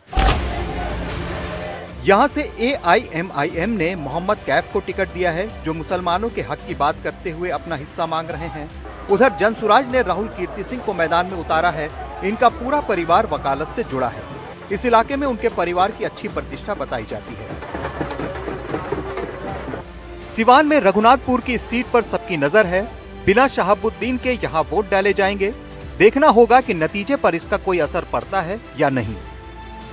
सिवान के रघुनाथपुर सीट पर चुनाव प्रचार के लिए जिस तरह से कभी उत्तर प्रदेश के मुख्यमंत्री योगी आदित्यनाथ आते हैं तो कभी पूर्व मुख्यमंत्री अखिलेश यादव आते हैं, ऐसा लगता है कि सिवान की ये सीट उत्तर प्रदेश के नेताओं के लिए प्रतिष्ठा की सीट बनकर रह गई है। कैमरा पर्सन सुधीश के साथ मनोरंजन भारती, NDTV इंडिया के लिए। तो आप सुन रहे थे कि कैसे आपने मनोरंजन जी को भी देखा और मनोरंजन जी मुझे बताया गया, मैं देख तो नहीं पाया, कहा जा रहा है आप सबसे ज्यादा चमक रहे थे उसमें। हाँ जी नहीं, मैं आपको ये बताना चाहूंगा, यदि रघुनाथपुर की बात करें तो आपके दिमाग में शहाबुद्दीन आता है, लेकिन शहाबुद्दीन कभी रघुनाथपुर से चुनाव लड़ा नहीं। वो जीरादेई से लड़ते थे। सिवान, रघुनाथपुर, जीरादेई। रघुनाथपुर में लोग जैसे बोलते हैं ना मैन ऑफ मेनी वर्ड्स, तो जो ओसामा साहब है ना, मैन ऑफ नो वर्ड बोलते नहीं, एकदम नहीं बोलते हैं, मैन ऑफ नो। शहाबुद्दीन बोलते थे ज्यादा कि नहीं? शहाबुद्दीन भी कम बोलते थे, लेकिन वो भाषण देता था। लेकिन ये ओसामा तो बोलता ही नहीं है। पूरा अखिलेश यादव 45 मिनट का भाषण दिए और वो खड़े रहे बस। उन्होंने एक साथ अपने लिए वोट भी नहीं मांगा। बिना बोले भी कोई नेता बन सकता है। बिना बोले यदि ये ओसामा जीत गए तो नेता बन जाएंगे। तो है ही ना, पॉलिटिकल लेगेसी क्योंकि तो है आप यदि बट ये वर्दी सक्सेसर है कि नहीं वो देखना है। यदि आप सिवान में हैं तो या तो आप शहाबुद्दीन के सपोर्टर हैं या उसके खिलाफ हैं। अब जहां 68,000 17,000 मुसलमान हो, 30,000 राजपूत हो, तो फिर वो सीट कहां जाएगी। लेकिन आपको मैच वन साइडेड लग रहा है? ये मैच वन साइडेड है, क्योंकि 2 राजपूत खड़े हैं। जनसुराज से भी राजपूत खड़ा है, बीजेपी से भी राजपूत खड़ा है। तो ये मैच तो शायद ओसामा साहब बोलते हैं, उनका नाम है, वो निकाल ले। लेकिन उस लिगेसी को आगे ले जाने के लिए उनको कुछ अपना भी मेहनत करना पड़ेगा। अमिताभ जी, एक बात तो साफ है कि बिहार को बहुत फर्क नहीं पड़ता है कि कौन बाहुबली है। जो बात मैं विजय त्रिवेदी जी से पूछ रहा था, किसके ऊपर कितने क्रिमिनल रिकॉर्ड है, उसका बहुत फर्क नहीं पड़ता। नहीं, देखिए, कहीं ना कहीं इनको रॉबिनहुड माना जाता है अपने अपने इलाकों में, और गरीब लोगों का काम करते हैं। तो गरीब लोगों को लगता है कि भाई ये MLA एटलीस्ट एक्सेसिबल है और हमारा काम कराता है। और क्योंकि ये दबंग है तो इससे सरकारी गरीब लोगों को ये भी लगता है कि ये अमीरों को जो है निशाना बनाता है हमारे, और हमें मदद करता है। क्योंकि हमसे तो कुछ छीन ही नहीं सकता, क्योंकि हम तो गरीब हैं, हमारे पास कुछ है नहीं। दूसरी बात है, क्योंकि दबंग है इसलिए सरकारी मुलाजिमों से ये काम करा सकता है। रियलिटी क्राइम से फर्क नहीं पड़ता। उनके ऊपर क्राइम नहीं होता है तो उनको फर्क नहीं पड़ता। like trade off. सच्चाई ये है कि हमारे मेरा सवाल इसके आगे भी हम लोग महिलाओं पर बात कर रहे थे, तो महिला अगर नीतीश और मोदी की वोटर है और बाहुबल कम नहीं हो रहा है, तो आप इन दोनों को कैसे देखते हैं एक साथ? देखिए, मेरा मानना है कि दोनों दो चीज़ें हैं। जहाँ तक महिलाओं की बात है तो केंद्र में चाहे आप बात करें नीतीश सरकार की, या जिसमें 10,000 चुनाव जैसे बोल रहे हैं, वो 10,000 जो गए हैं 1.5 करोड़ महिलाओं के अकाउंट में गए हैं। अगर आप देखिए महागठबंधन की तो सारी घोषणाओं महिलाओं के लिए किया गया है। बाहुबल का इससे कोई सीधा ताल्लुक मुझे नहीं दिखता। हमारे यहाँ क्या है कि ये ग्लैमराइज्ड है। अगर आपके पास 10 गाड़ियाँ हैं, आपके साथ 100 आदमी चल रहे हैं और आपके ऊपर 10 केस हैं, तो आपको बड़ा आदमी माना जाएगा। आपसे कोई नफरत नहीं कर रहा है, आपको बड़ा आदमी माना जाएगा। और ये बिहार या पूरे हिंदी पट्टी की ये सच्चाई है। बिहार, यूपी, मध्य प्रदेश की बात कर रहे हैं। इनफैक्ट आप शरीफ आदमी हैं और आप अकेले अगर किसी छोटी गाड़ी से उतर रहे हैं तो आपको इज्जत कब मिलेगी? यही यहाँ की छोटा जवाब, ब्रेक पे जाना है। सुमित जी, क्या छोटे शहरों में ज्यादा इम्पैक्ट करता है? मैं ऐसा नहीं मानता। मैं आपके जो थ्योरी है ना कि बिहार में क्राइम, मुंबई में और बाहुबल का नाम तो नहीं सुना। नहीं, पर बिहार में क्राइम नॉर्मल है ये मैं नहीं मानता। मुझे दिख रहा है, मैं लगातार 20 साल से बिहार कवर कर रहा हूँ। 2005 से मैंने पहला चुनाव कवर किया था। जमीन आसमान का अंतर आया लोगों की सोच में। अब लोगों को क्रिमिनल होने में, क्रिमिनल बताने में, क्रिमिनल के साथ खड़े होने में संकोच होता है। और जिनको डर है वो अनोनिमस सोशल मीडिया पे जाकर वीडियो बनाते हैं, पोस्ट करते हैं, डालते हैं, गलत चीज़ों के बारे में लिखते हैं, भले अपनी नाम नहीं बताते हैं, भले अपनी हिम्मत नहीं दिखा पाते हैं, पर वो उनके पास एक वॉइस आई है। तो ये कह देना कि क्राइम इज़ नॉर्मल और क्रिमिनल को साथ दे देंगे, मुझे नहीं लगता इसमें बदलाव आया। और उसमें बहुत बड़ी वजह है महिलाओं को जिस तरीके से स्वावलंबी बनाया गया, महिलाओं के लिए नीतीश कुमार ने जो काम किया, महिलाएं जिस तरीके से आगे बढ़कर वोटिंग में हिस्सा ले रही हैं, इसने पूरी की पूरी डायनामिक्स को बदला है। ये बात तो सही है। सुमित जी कह रहे हैं, ब्रेक के लिए जाना है चंदन। सुमित जी कह रहे हैं कि महिलाओं को जैसे सशक्त बनाया है, आप यहाँ की सड़कों पर जाएंगे तो महिलाएं नीतीश कुमार का नाम जरूर लेती हैं। इसका मतलब ग्राउंड पर नीतीश कुमार ने ऐसा कुछ किया है जो उन तक पहुंचा है। एक बहुत ही छोटे से ब्रेक के लिए रुक रहे हैं। सबसे तजुर्बेकार टीम पटना से लेकर दिल्ली तक मौजूद है। लौट रहे हैं कुछ ही पलों में। पटना विधानसभा से सीधे और सबसे बड़ी कवरेज आप देख रहे हैं, सबसे अनुभवी लोगों के साथ जो ग्राउंड पर रहे हैं महीनों और जिनके पास 25-30 साल का तजुर्बा भी है बिहार की सियासत का भी। और इस वक्त बड़ी खबर आ रही है, आपको बता दें कि मोकामा से बड़ी खबर आ रही है। अनंत सिंह जेल में है तो उनका चुनाव लड़ने और उन्हें चुनाव जिताने के लिए प्रचार में कूदे ललन सिंह। ललन सिंह का एक वीडियो वायरल हुआ जिसमें ललन सिंह ये कह रहे हैं कथित तौर पर कि कुछ नेता हैं जिन्हें घरों से बाहर नहीं निकलने देना है। उस वीडियो वायरल होने के बाद आरजेडी ने सवाल उठाए और ललन सिंह के खिलाफ इस मामले में केस दर्ज कर लिया गया है। ललन सिंह ये भी कह रहे हैं वो मेरा वीडियो नहीं है, ये भी कहा गया कि वो AI वीडियो है, लेकिन उस मामले में अभी केस दर्ज कर लिया गया है। रिपोर्ट देखिए जरा। नेता चुनाव के दिन उनका घर से निकले मत। केंद्रीय मंत्री लल्लन सिंह का ये वही वीडियो है जिसे लेकर बवाल मच गया है और केंद्रीय मंत्री खुद फंसते हुए नजर आ रही हैं। सबसे पहले आपको ये बताते हैं कि ये जो वीडियो है उसमें लल्लन सिंह ने ऐसा क्या किया जिसके बाद वो खिंचते नजर आए। नेता चुनाव के दिन उनका घर से निकले मत हो। उनका घरे में बात कर दीजिए। आप बहुत अगर हाथ जोड़ तो कही हो कि तू चला हमनी के साथ अपन वोट गिरावा और आके घर में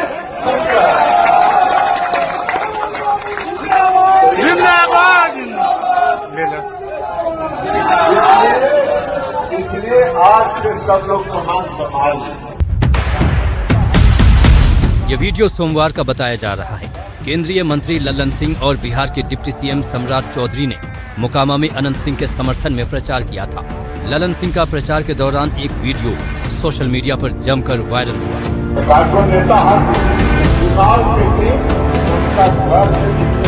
इसमें वो कथित रूप से कह रहे थे कि 1-2 नेता हैं, उनको घर से निकलने मत दीजिए। आरजेडी ने इस वीडियो को सोशल मीडिया पर पोस्ट किया, चुनाव आयोग से कार्रवाई की मांग की। ललन सिंह जी मंत्री हैं ना, उनके कह रहे सब कोई अनंत बाबू बन जाओ, फलाने चिलाने इनको गरीब गुरबा को घर से मत निकलने देना। ये कौन क्या है? मंगल राज, जंगल राज नहीं है। कांग्रेस ने भी एक्स पर पोस्ट किया और सवाल पूछा कि क्या निष्पक्ष चुनाव आयोग इस पर कोई एक्शन लेगा या हर बार की तरह बीजेपी जेडीयू के नेताओं को पुचकारता रहेगा। विवाद बढ़ा तो आरजेडी के सवाल पर जेडीयू ने पलटवार किया। चुनाव आयोग का सीधा निर्देश है कि कोई शारीरिक रूप से अस्वस्थ हो, मानसिक रूप से अस्वस्थ व्यक्ति हो, वह चुनाव में वोट डालने जाएगा तो प्रिजाइडिंग पार्टी उसको अनुमति देगा। तो अब राष्ट्रीय जनता दल ऐसे सवाल पर बात का बतंगड़ बना रहा है। इस विवाद और आरोपों के बीच चुनाव आयोग हरकत में आया है। आयोग ने केंद्रीय मंत्री और जेडीयू नेता ललन सिंह को नोटिस जारी किया है, साथ ही में 24 घंटे के भीतर जवाब मांगा। अब उनके खिलाफ केस दर्ज कर लिया गया है। पटना प्रशासन ने भी इस बारे में जानकारी सोशल मीडिया पर पोस्ट की है। ये जानकारी दी है कि जिला प्रशासन पटना के वीडियो निगरानी टीम ने वीडियो फुटेज की जांच की। जांच के बाद इस मामले में श्री ललन सिंह के खिलाफ प्राथमिकी दर्ज कराने की बात बताई गई। और NDTV और इस वक्त बिहार में अगर कोई सीट सबसे हॉट सीट बनी हुई है तो वो मोकामा की सीट है। और मोकामा की सीट हॉट सीट बनी बाहुबली दुलार चंद की हत्या के बाद, अनंत सिंह के जेल जाने के बाद। प्रभाकर हमारे साथ मौजूद है। प्रभाकर ने अनंत सिंह से बात की, एक्सक्लूसिव बातचीत थी। बेबाकी से प्रभाकर ने सारे सवाल पूछे थे। प्रभाकर, उस वक्त क्या लग रहा था आपको कि अनंत सिंह कॉन्फिडेंट लग रहे थे, उस वक्त लग रहा था कि कुछ ऐसी परिस्थितियां हो जाएंगी क्या? देखिए, अनंत सिंह जो है ना अपने तरह के इकलौते नेता हैं। बाहुबली बोलिए, उनको अतरंगी कैरेक्टर बोलिए, जो बोलिए, और उनसे बात करके आपको मजा आ जाएगा। उनको इंटरव्यू जब आप करने जाएंगे तो सबसे बड़ा आपके साथ जो चैलेंज है वो ये है कि वो आपके 4 लाइन के सवाल का 1 शब्द में जवाब देते हैं। वो हाँ ना में जवाब देते हैं। तो पत्रकार के लिए दुगरी बहुत आपके पास सवाल खत्म हो जाएगा। उनका जवाब जो है वो 2 वर्ड में होगा, 2 शब्दों में होगा, पहला। दूसरा, उनके में जो आप बोलते हैं ना कि जो कॉन्फिडेंस है वो ओवर कॉन्फिडेंट रहते हैं, बिकॉज वो इसी तरीके से शुरू से रहे हैं और उसके बाद भी चुनाव जीतते रहे हैं। वो आदमी कैमरे पे बोलता है कि मुझे पढ़ना लिखना नहीं आता, मुझे चुनाव प्रचार करना नहीं आता, मुझे भाषण देना नहीं आता, मैं मंच पे नहीं जाता हूँ, और उसके बाद भी मैं जनता मुझे चुनाव जिताती है और जीतते रहे हैं। उन्होंने निर्दलीय जीत के दिखाया है। बाहुबली तो वो है ही, लेकिन साथ में अब एक तरह से उनका लोगों से कनेक्ट बोलिए या उनके कॉन्फिडेंस को बोलिए, क्योंकि वो आदमी जो है वो जनता के बीच में रहने वाला आदमी है। इस पर्टिकुलर घटना में जो है अनंत सिंह जेल तो गए हैं, और उसके बाद हमने देखा कि कैसे ललन सिंह जो है उनके प्रचार में उतर गए हैं, और अब वो बोल रहे हैं कि मोकामा का हर वोटर जो है वो ललन सिंह। आपका वो इंटरव्यू का एक छोटा सा हिस्सा सुनाते हैं जो प्रभाकर ने बात की थी अनंत सिंह को। प्रभाकर जो बता रहे हैं, अनंत सिंह से आप अगर 2 लाइन का सवाल पूछेंगे तो वो 1 वर्ड का जवाब देते हैं। सुनिए। इस बार जो लड़ाई है, इस बार तो कठिन लड़ाई मान रहे हैं आप? इस बार का लड़ाई हम कठिन कभी नहीं मानते हैं। जो लड़ रहे हैं सब दिन हमारे से लड़ते आए हैं। तो आपका जज्बा है, बट लड़ाई तो कठिन है भाई। दोनों बाहुबली लोग हैं आप लोग। नहीं तो सब दिन तो हैं, हम ही दोनों नया आए हैं। पहले लड़े हैं, वो बादों में लड़े हैं, जितबो किए हैं। तो 4 साल विधायक रहे, चल गए क्षेत्र छोड़ के लड़ने के लिए MP में। आज बोलते हैं कि हम घर का बेटा है। तब बाहर जाकर लड़ते थे तो बेटी बनकर लड़ते थे कि बेटे बनकर लड़ते थे। आप लोगों से बहुत पुराना आपसे अदावत भी रहा है। अदावत बात कुछ नहीं है, वोट का लड़ाई है, अदावत कुछ नहीं है, पर्सनल कुछ नहीं। आपको लोग बार बार बोलता है बाहुबली, ये आप उसको तारीफ मानते हैं कि आपको लगता है कि नहीं गलत बात है? नहीं, गलत बात है। आप लोग बोले हैं, कोई नहीं बोला है। आप लोग बाहुबली किए तो कुछ जनता पकड़ लिया, बाहुबली कर दिया, कोई छोटे सरकार कर दिया। हमको पसंद भाषा नहीं है। तो सवाल ये है, अनंत सिंह को आपने सुन लिया, क्या अनंत सिंह, और ये 6 तारीख को जो चुनाव है, मोकामा सीट पर चुनाव 6 तारीख को भी है, सर क्या जेल जाने से चुनाव जीत जाएंगे? देखिए, बहुत मुकामा हो रहा है, बहुत भूमिहार हो रहा है। सच्चाई ये है कि मोकामा में केवल 39,000 भूमिहार है और 35,000 धानुक है। वो जो जनसुराज वाला लड़का है जो सुर्खियों में, धानुक भी तो JDU का ही वोटर है, कुर्मी का एक सब कास्ट है। तो उस धानुक की कोई बात नहीं कर रहा है। यदि धानुक बिगड़ गया ना उस सीट पे, और वो पूरा बेल्ट है, वहां से मोकामा से निकलिएगा, बेगूसराय, खगड़िया, वो पूरा बेल्ट है, रोसड़ा वगैरह, वो पूरा बेल्ट है, हर जगह इलेक्शन खराब हो जाएगा। ऐसा? यस सर, आपको क्या लग रहा है? मोकामा हॉट सीट है, हम यहाँ नहीं, दिल्ली में भी मोकामा पर बात हो रही है, यूपी में भी मोकामा पर, MP में भी मोकामा पर। मैं तो कहूँगा ये बिहार के लिए अनफॉर्चुनेट है कि सिर्फ मोकामा के सीट पे डिस्कशन हो रही है, जहाँ पे दोनों ही दलों से बाहुबली लड़ रहे हैं। और जो इंसिडेंट हुआ है मोकामा में अभी रिसेंटली, वो बिहार के इमेज के लिए कतई पूरे भारत में बिल्कुल ही सही नहीं है। जो भी 20 साल में प्रगति और अच्छा काम हुआ यहाँ पर, अब घूम फिर के मोकामा में क्या लग रहा है, अनंत सिंह जीत जाएंगे? अब सीट वाइज तो नहीं कह सकते। बात सही कह रहे हैं बाबा कि अगर धानुक समाज का वोट ले लेते हैं जनसुराज के कैंडिडेट तो डेंट करेंगे NDA को। लेकिन अगर भूमिहार वर्सेस ज़्यादा होता है तो भूमिहार समाज का वोट भी कंसोलिडेट हो सकता है अनंत सिंह के फेवर में, और नहीं बटेगा वीना देवी के। यही कारण था कि अनंत सिंह को गिरफ्तार करना पड़ा, बिकॉज धानुक जो है वो ट्रेडिशनली NDA का वोटर है, और भाजपा ये कतई नहीं चाहती थी कि आप भूमिहार वर्सेस। इसलिए प्रियदर्शी को अरेस्ट नहीं किया? नहीं, मैं कह रहा हूँ कि इसी के चलते अनंत सिंह को जेल जाना पड़ा। नहीं तो अनंत सिंह जेल, पुलिस अधिकारी को मैंने सुना, नाम नहीं जान रहा हूँ मैं, कि उन्होंने कहा कि हम दूसरा भी अरेस्ट करेंगे, लेकिन अरेस्ट नहीं किया। नहीं, वो तो वो कैसे होगा, वो नहीं करेंगे। जिस धानुक की बात कर रहे हैं, अगर प्रियदर्शी को अरेस्ट करेंगे तो घातक हो जाएगा, अमिताभ जी कह रहे हैं। हाँ, बिल्कुल घातक हो जाएगा। बिल्कुल अभी चुनाव के बीच में अगर उनको अरेस्ट करेंगे तो घातक हो जाएगा। मैं कह रहा हूँ कि धानुक वर्सेस भूमिहार ना हो, क्योंकि दोनों NDA के सपोर्टर हैं। इसी के चलते अनंत सिंह को जेल जाना पड़ा, नहीं तो अभी ये इतना जल्दी आप इसमें कार्रवाई नहीं देखते। पर एक चीज स्वयं हमको पूछनी चाहिए प्रभाकर से और बाबा से, ये लोग यहाँ बिहार कवर करते रहे हैं, आखिरकार ऐसी क्या मजबूरी है नीतीश कुमार की कि उनको अनंत सिंह को साथ रखना है? अपनी सुशासन बाबू की छवि लेंगे और सुशासन बाबू कहलाएंगे और पूरा ड्रामा करेंगे। रात को जिस तरीके से SSP कार्तिकेय जाते हैं, अरेस्ट करते हैं, चुपचाप वो चले आते हैं, 5 मिनट अरेस्ट हो जाता है, फिर लल्लन सिंह प्रचार करते हैं जाके। अनंत सिंह क्यों जरूरी है नीतीश कुमार के लिए? अनंत सिंह टाइप जवाब दे दूं? हाँ, ललन सिंह और इस पर हमारे वजह से अनंत सिंह दो शब्द ललन सिंह के दबाव में, तो ललन सिंह का इतना दबाव है? नहीं, उनका क्षेत्र है। ललन सिंह की मदद मुंगेर में की थी उनका क्षेत्र है। जी जी, बताइए। एक चीज और मैं बहुत इंटरेस्टिंग चीज बताता हूँ। एक बहुत बड़े जेडीयू के नेता है, उन्होंने अनंत सिंह को बकायदा इस इंसिडेंट होने से पहले कहा कि आप छठ के दिन कैंपेन करने मत निकलिएगा। और आप उस पूरे इंसिडेंट की टाइमिंग को देखिए, अनंत सिंह पूरे दिन भर कहीं कैंपेन करने के लिए नहीं निकले। वो जो पूरा वो मार्केट का एरिया, इससे आप क्या कहना चाह रहे हैं? इससे एक सवाल ये भी उठता है चुनाव आयोग पे इस बात को लेकर कि अनंत सिंह, और उसके बाद जो बाइट आई अनंत सिंह की, उसमें वो खुद कह रहे हैं कि मैं 40 गाड़ियों के काफिले में था, 30 गाड़ियां निकल गए आगे, 10 फंस गई और उसके बाद झगड़ा हंगामा हो गया।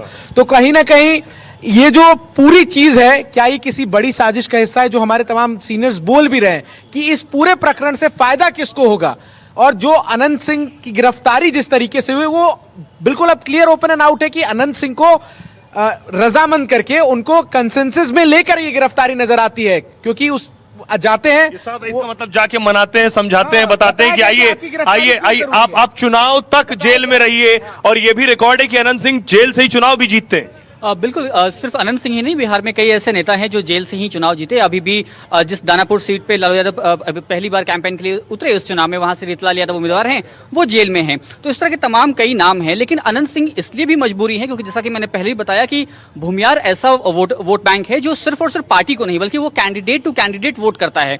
ऐसे में अगर अनंत सिंह अपना पाला बदलते हैं, वहां से छिटक कर किसी दूसरे खेमे में जाते हैं, जैसा वो पहले कर चुके हैं, एक बार निर्दलीय चुनाव लड़ चुके हैं, एक बार अनंत सिंह तो किसी भी तरफ रहे वो चुनाव जीत जाते हैं। हाँ बिल्कुल, और वो प्रभावित भी करते हैं भूमियार वोट बैंक को, और उसे एनडीए किसी सूरत में खोना नहीं चाहती, नीतीश कुमार किसी सूरत में खोना नहीं चाहते। जो दावा करते हैं ना कि 1 लाख से ऊपर से जीतूंगा, वो 1 लाख वोट आज तक कभी उनको नहीं मिले भाई। 1 लाख ये भी मिथ है कि भूमियार वोट से जीते हैं, दानुक वोट से जीते हैं। स्टूडियो चलते हैं, हमारे साथ सतीश जी भी है। सतीश जी, अनंत सिंह पर हम बात कर रहे हैं यहाँ। अनंत सिंह आरजेडी में हो तब भी चुनाव जीतते हैं, जेडीयू में हो तब भी चुनाव जीतते हैं, निर्दलीय लड़े तब भी चुनाव जीतते हैं।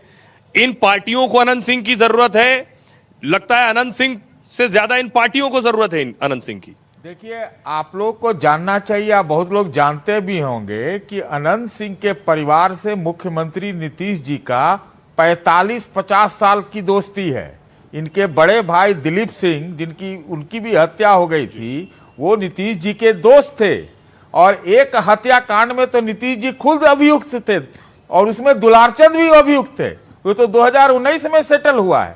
दरअसल क्या हुआ है, जो मजाकिया अंदाज में वो बात करते हैं, मीडिया ने उनको अमिताभ बच्चन बना दिया है। जिसको देखो सुबह से रात तक वो तकिया लेके बैठे रहते हैं और कोई स्त्री कोई भी जाके कोई इंटरव्यू ही लेना चाहे। तो आपने बनाया ना अमिताभ बच्चन। और मान लीजिए मेरी बात, आपको मैं बोल रहा हूं यहाँ पे, ये बोल के जा रहा हूं, वो जीत जाएगा फिर, ये आपको बता दे रहा हूं। इसलिए कि कारण ये है कि वो क्या है, वो आपने सुना है ना माफियाओं का खेल, कि पूरा गोरख धंधा करो और गरीब में पैसा बांटो। तो गरीबों और ये जो आम आदमी है उसका शादी करा देना, फलाना ठिकाना करा देना और मीडिया में अमिताभ बच्चन बने रहना, तो वो जीत जाएगा। छोटा सा सवाल और जी सतीश जी, छोटा सा सवाल और कि सिर्फ अपनी सीट जीतेगा जैसा कि आप भविष्यवाणी कर रहे हैं, या आसपास की 6-7 सीटों पर भी असर डालेगा ये पूरा हत्याकांड जो हुआ है? देखिए, वो पूरे बिहार में उसका असर है। अगर पूरे नीतीश जी पे कालिख लगा है इस पूरे चुनाव में, ललन सिंह भी उतर गए, उसमें भाजपा भी सना गया, क्योंकि ललन सिंह प्रधानमंत्री जी के गाड़ी पर चढ़ के आए थे एक दिन पहले पटना से, और वहां वो उनके ऊपर FIR हो गया है। असर तो ये निश्चित रूप से डाल रहा होगा।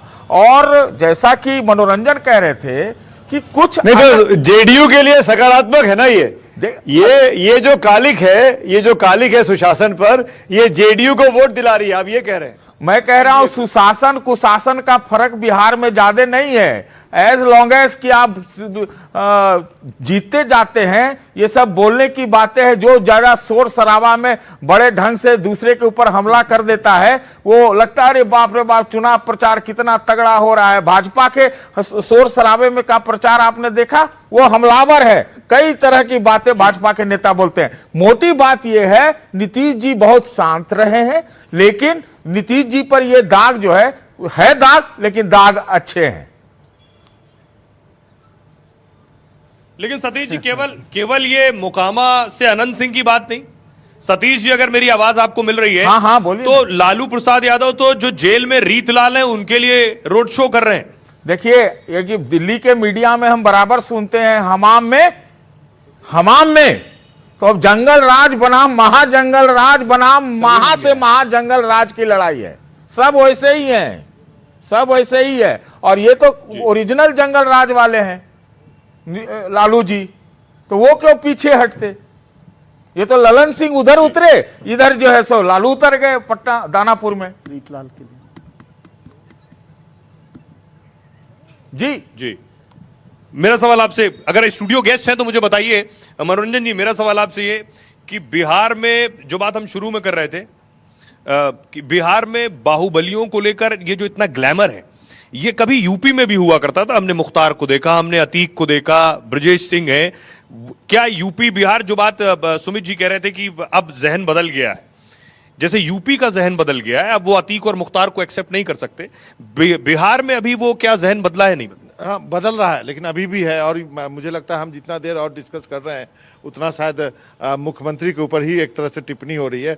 ये शायद उनके लिए बहुत, उनको अच्छा नहीं लग रहा होगा, लेकिन मजबूरी है कि हमको मोकामा डिस्कस करना पड़ रहा है। और इस बीच बड़ी खबर आ रही है, मुकेश साहनी के भाई संतोष साहनी से जुड़ी खबर है, आपके पास है सर? जी हाँ, मेरे पास है। वो सीट जो गौरा बौराम जो है, वहाँ से बीजेपी के जो उम्मीदवार हैं, और उनकी पत्नी सुवर्णा सिंह पिछले बार वीआईपी पार्टी से चुनाव लड़ी थी और वो विधायक बनी थी। और अभी जो है वो सीट जो है वो उनके जो लड़ रहे हैं उनकी, और जहाँ तक मेरी जानकारी है मुकेश सहनी मुंबई के समय से एक दूसरे को जानते हैं, वेबसाइट डिजाइनर थे। बाबा, जो खबर है वो ये कि अली अफजल के फेवर में जो आरजेडी के उम्मीदवार थे अफजल अली, उनके लिए फ्रेंडली फाइट में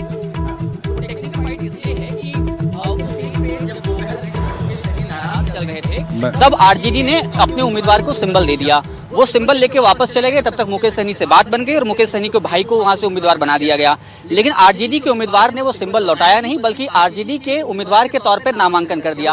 अभी जब तेजस्वी वहां पर सभा करने गए तो उन्होंने ये कहा कि आप नाव पे वोट दीजिएगा, लालटेन पर वोट मत दीजिएगा। नहीं, वो ऐसी सीट है जहाँ पे तेजस्वी यादव ने लालटेन के सिंबल के खिलाफ प्रचार किया, लालटेन के खिलाफ प्रचार किया। पर अब क्या होगा?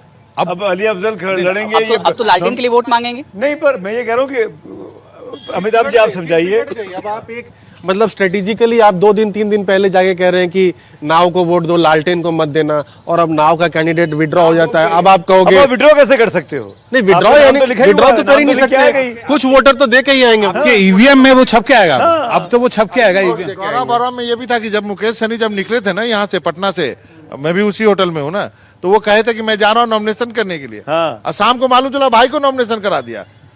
वो सीट जब मुझे पहले से ही शक है, यहाँ पे काफी कॉम्प्लिकेटेड है वो सीट। कॉम्प्लिकेटेड तो थोड़ा पर्दे के पीछे भी उसमें खेल हुआ है। और घूम फिर के वीआईपी जो है वो 11 सीटों पे ही आ गई। पिछली बार एनडीए ने भी 11 सीटें ही दी थी, इस बार भी उतना ही हो गया। जी विजय जी, एक चीज जो हम यहाँ बात कर रहे थे कंफ्यूजन को लेकर भी, महागठबंधन में जैसे फ्रेंडली फाइट्स हो रही बहुत सी, इसी तरह वीआईपी पर जो हम बात कर रहे हैं, उसके मुकाबले एनडीए ने जिस तरह से अपने पूरे टिकट बंटवारों को और कैंपेन को जो प्लान किया है, वो ऐसे भी कहा जाता है इलेक्शन मशीन है, वो बहुत ऑर्गेनाइज और बहुत स्ट्रेटजीज के साथ हुआ। बिल्कुल ठीक है सोहेल साहब, जो स्ट्रेटजी के तौर पर जो दिखाई देता है ऊपर से वो बहुत अच्छा है, लेकिन कई जख्म हैं जो इतनी आसानी से नहीं भरते। अभी 2020 से 5 साल में नहीं भर जाते ना जेडीयू के जख्म चिराग के साथ, तो वो जख्मों पर अभी बहुत काम बाकी है। वो जख्म है, वो जख्म जो है वो पूरे होंगे कि नहीं होंगे, भरे जाएंगे कि नहीं भरे जाएंगे, और अब तो भरने का टाइम बचा नहीं है। तो जेडीयू का कितना वोट चिराग पासवान को मिल सकता है और वो कितना फायदा पहुंचा सकते हैं, ये एक बड़ा काम होगा। वैसे बाहर से कोई दिक्कत नहीं है, जो कैंडिडेट्स बनाए गए हैं उसमें इस तरह की बात नहीं है। भारतीय जनता पार्टी की कैंडिडेट, यहाँ पर जेडीयू चिराग की जो खासतौर से झगड़ा है वो उसमें नुकसान पहुंचा सकता है, और चिराग पासवान मुझे लगता है इस चुनाव में एनडीए के लिए कमजोर कड़ी हो सकते हैं। विजय जी, नीतीश कुमार के चिराग ने पैर छुए मंच पे सबके सामने, छठ पर दोनों की मुलाकात हुई, छठ पर आशीर्वाद लिया। मैं ये कहना चाह रहा हूँ कि हम ये बार बार क्यों कह रहे हैं कि जेडीयू और एलजेपी में सब ठीक नहीं हुआ है? कोशिश तो हो रही है, 2 बड़े नेता मिल रहे हैं, बात कर रहे हैं, आशीर्वाद दे रहे हैं, गले मिल रहे हैं। जी सुमित जी, एनाल्जेसिक लेने से दर्द थोड़ी देर के लिए ठीक होता है, जख्म भरने में तो टाइम लगता ही है ना सर। तो वो अभी एनाल्जेसिक है, तो एनाल्जेसिक ठीक है, उससे थोड़ा सा दर्द कम लग रहा है, अभी दर्द ऊपर से महसूस हो रहा है, लेकिन जख्म बना हुआ है। आप नतीजों में देख लेना। मैं फिर से कह रहा हूँ एक बार और दोबारा कि एनडीए में सबसे कमजोर कड़ी साबित होंगे चिराग पासवान। मैं आपकी बात से पूर्णतः असहमत हूं, और इसलिए असहमत हूं विजय जी, पिछली बार 135 डलकर 1 जीती थी, इस बार 29 डलकर 4 या 5 जीतेंगे, तो रेशो तो उनका अच्छा हो रहा है, स्ट्राइक रेट तो उनका अच्छा हो रहा है। आप कमजोर कैसे बोल रहे हैं? आप गणित में ज्यादा मास्टर हैं, तो ठीक है, 4-5 सीटों से भारतीय जनता पार्टी का बड़ा फायदा होगा। चिराग पासवान में और जेडीयू में अभी तक बात नहीं बनी है सर। और अभी तो एक चीज और मैं बोल दूं कि जेडीयू और बीजेपी में भी थोड़ा सा चल रहा है कि जेडीयू का वोटर जो है वो सोच रहा है कि क्या बीजेपी जो नीतीश कुमार जी के साथ थोड़ा सा अनबन कर रही थी उसका कोई नुकसान ना हो जाए। हालांकि उसको समेटने की बहुत बड़ी कोशिश हुई है। जी जी जी आएंगे। जेपी नड्डा से बात की, पद्मजा ने सुनाएंगे, लेकिन एक छोटा सा जवाब जो विजय जी कह रहे हैं कि हम महागठबंधन की खामियां बता रहे हैं, अंदर की कमियां बता रहे हैं कि सब कुछ ठीक नहीं है, लेकिन वो कह रहे हैं कि चिराग पासवान को लेकर कि चिराग के जो जख्म नीतीश के साथ है वो भी भरे, अभी पता नहीं उनका बीजेपी के साथ भी कैसा है उसका भी पता नहीं। देखिए, ट्रेडिशनली जो है ना, पासवान जो है जेडीयू के लिए वोट किया नहीं है। पिछले बार चिराग पासवान अलग लड़ गए थे, और इसकी एक कहानी है, जब महादलित बनाई नीतीश कुमार ने तो पासवान को अलग कर दिया था, समझ गए। तो वो लड़ाई जो रामविलास पासवान लड़ता है, हाँ, वो लड़ाई रामविलास पासवान तब से लड़ते आ रहे हैं। और हिस्टोरिकली अभी देखे 2015 में जब चिराग पासवान लड़े बीजेपी के साथ तो नीतीश लड़ गए थे आरजेडी के साथ। 2020 में जब चिराग अलग से लड़ गए, तो पहली बार होगा, पहली बार कॉम्बिनेशन होगा कि जब चिराग को अपने पासवान को कहना पड़ेगा कि आप नीतीश बाबू के लिए वोट कीजिए। सर, और इस पे क्या कहेंगे? क्या हो गया है कि चिराग पासवान फंस गए हैं, 40 सीटें मांग रहे थे, अब 28 सीटों में उन्हें दे दिया गया है 19 सीट लड़ने के लिए आरजेडी के खिलाफ। अब तो सबसे मजबूत खिलाड़ी के खिलाफ, उसमें से 13 उसके सिटिंग एमएलए हैं। 5 सीटें जो उनको चाहिए थी उन पे जेडीयू ने अपने कैंडिडेट उतार दिए, तो 5-6% अपने खुद के वोट शेयर से तो वो एक भी सीट नहीं निकाल सकते। इसीलिए वो जा रहे हैं, नमस्ते कर रहे हैं नीतीश कुमार को कि भाई भाजपा के वोट ट्रांसफर से भी वो सीट नहीं जीत सकते, उनको जेडीयू का भी वोट चाहिए होगा। जेडीयू भी इस बार समझ रही है कि पिछली बार अच्छा खासा नुकसान एलजेपी ने पहुंचाया था, ये 5-6% जेडीयू के लिए भी इंपॉर्टेंट है।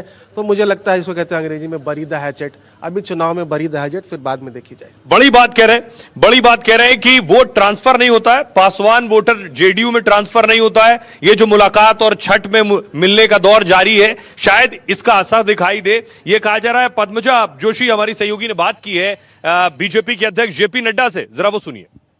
2.5 करोड़ नौकरी की बात से कांग्रेस भी किनारा कर रही है। कांग्रेस के पुराने लोग हैं, उनको जानकारी है सरकार चलाने की, लेकिन फिर भी वो किनारा करे ना करे, ये जो जमावड़ा है, ये महागठबंधन, ये महाठगबंधन है, ये महाठगबंधन है और महालठबंधन है। नड्डा जी, क्या मोदी जी के चेहरे पर वोट पड़ रहा है या नीतीश जी के चेहरे पर वोट पड़ रहा है? ऐसा है, मोदी जी का आशीर्वाद है, मोदी जी के नेतृत्व में सारे देश में और बिहार में भी वोट पड़ता है, और यहाँ नीतीश जी का अपना स्थान है। तो दोनों को ही लोग मुख्य धारा में विकास की ओर जो जाना है, उसमें लोगों को मालूम है कि मोदी जी का आशीर्वाद बिहार को मिलेगा, और हमारे नीतीश कुमार जी के नेतृत्व में पिछले 20 साल में बिहार को हम विकास की पटरी पर लाए हैं, इसलिए हम उसको आगे ले जाएंगे। जी अजीत जी, हम सुन रहे थे बीजेपी के अध्यक्ष जेपी नड्डा को, जिनका आत्मविश्वास साफ नजर आ रहा था और वो बार बार नाम ले रहे थे नीतीश कुमार को लेकर, नीतीश कुमार के नेतृत्व में। लेकिन बड़ी दिलचस्प बात, प्रधानमंत्री नरेंद्र मोदी जब भी कैंपेन में नारा लगाते हैं वो बोलते हैं अब की बार एनडीए सरकार, और नीतीश कुमार को लेकर भी बहुत से कयास लगाए जा रहे हैं। सर, आप इसे कैसे कैलकुलेट कर रहे हैं, क्या मानकर चल रहे हैं कि अगर चुनाव एनडीए जीतती है, बहुत से लोग यहाँ भी एक्सपर्ट्स भी कह रहे हैं, ग्राउंड पर भी बहुत से लोग बहुत बात कर रहे हैं, नीतीश सीएम होंगे या नहीं होंगे, इसको लेकर बातचीत भी हो रही है। देखिए, प्रधानमंत्री नरेंद्र मोदी और मुख्यमंत्री नीतीश कुमार के बीच जो जुगलबंदी है वो ज्यादा स्ट्रांग है बनस्पत की, यदि आप कंपेयर कीजिए जो महागठबंधन में जो जुगलबंदी है। पहले तो एक साथ राहुल गांधी और तेजस्वी यादव वोटर अधिकार रैली लड़े, तो हमें लगा कि बहुत ही अच्छा उनके बीच में एक तरह से समीकरण है, पर बाद में सारा गड़बड़ हो गया, वो दिखाई पड़ रहा है वोटर को। और जो एनडीए के भीतर जो टेंशन है उस पर हम एक्सपर्ट तो बात कर रहे हैं, पर ऑर्डिनरी वोटर को दिखता नहीं है। वो या तो नीतीश जी के नाम पर या तो वो प्रधानमंत्री के नाम पर वोट देगा।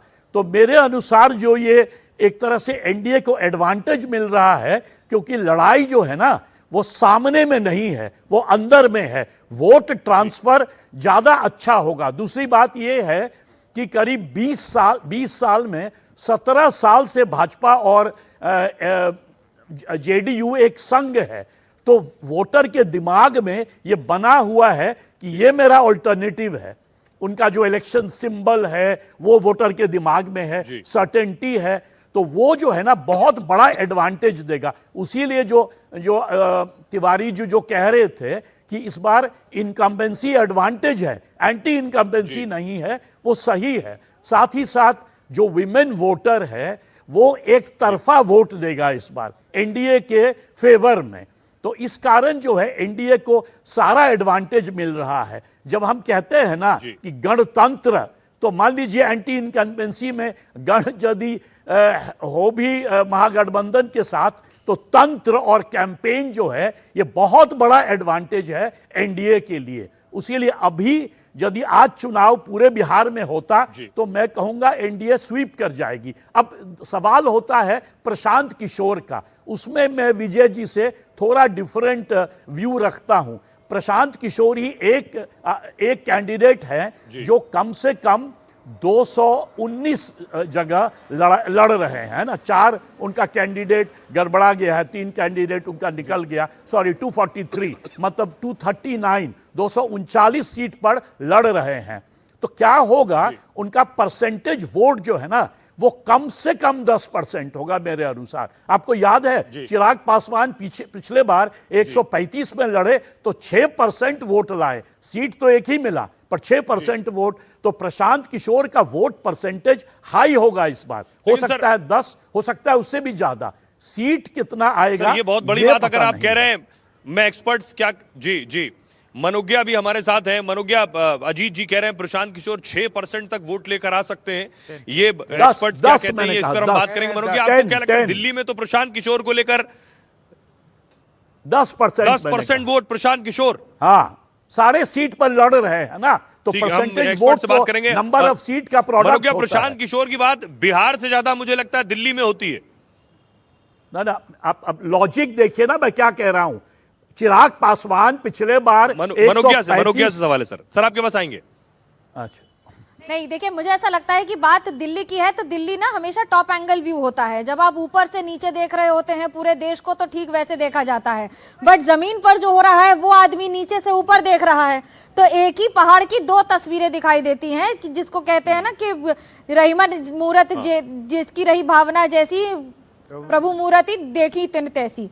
लेकिन इस समय प्रशांत किशोर का इफेक्ट आप उसको नेगेट नहीं कर सकते हैं। लेकिन एक बात मैं जरूर कहूंगी, 2 महीने पहले बीजेपी के बड़े नेता से जब हमने पूछा था कि पीके का क्या इफेक्ट रहेगा, तो उन्होंने कहा था कि अभी समय आने दीजिए, आपको बताएंगे, अक्टूबर तक आपको खुद ही दिख जाएगा।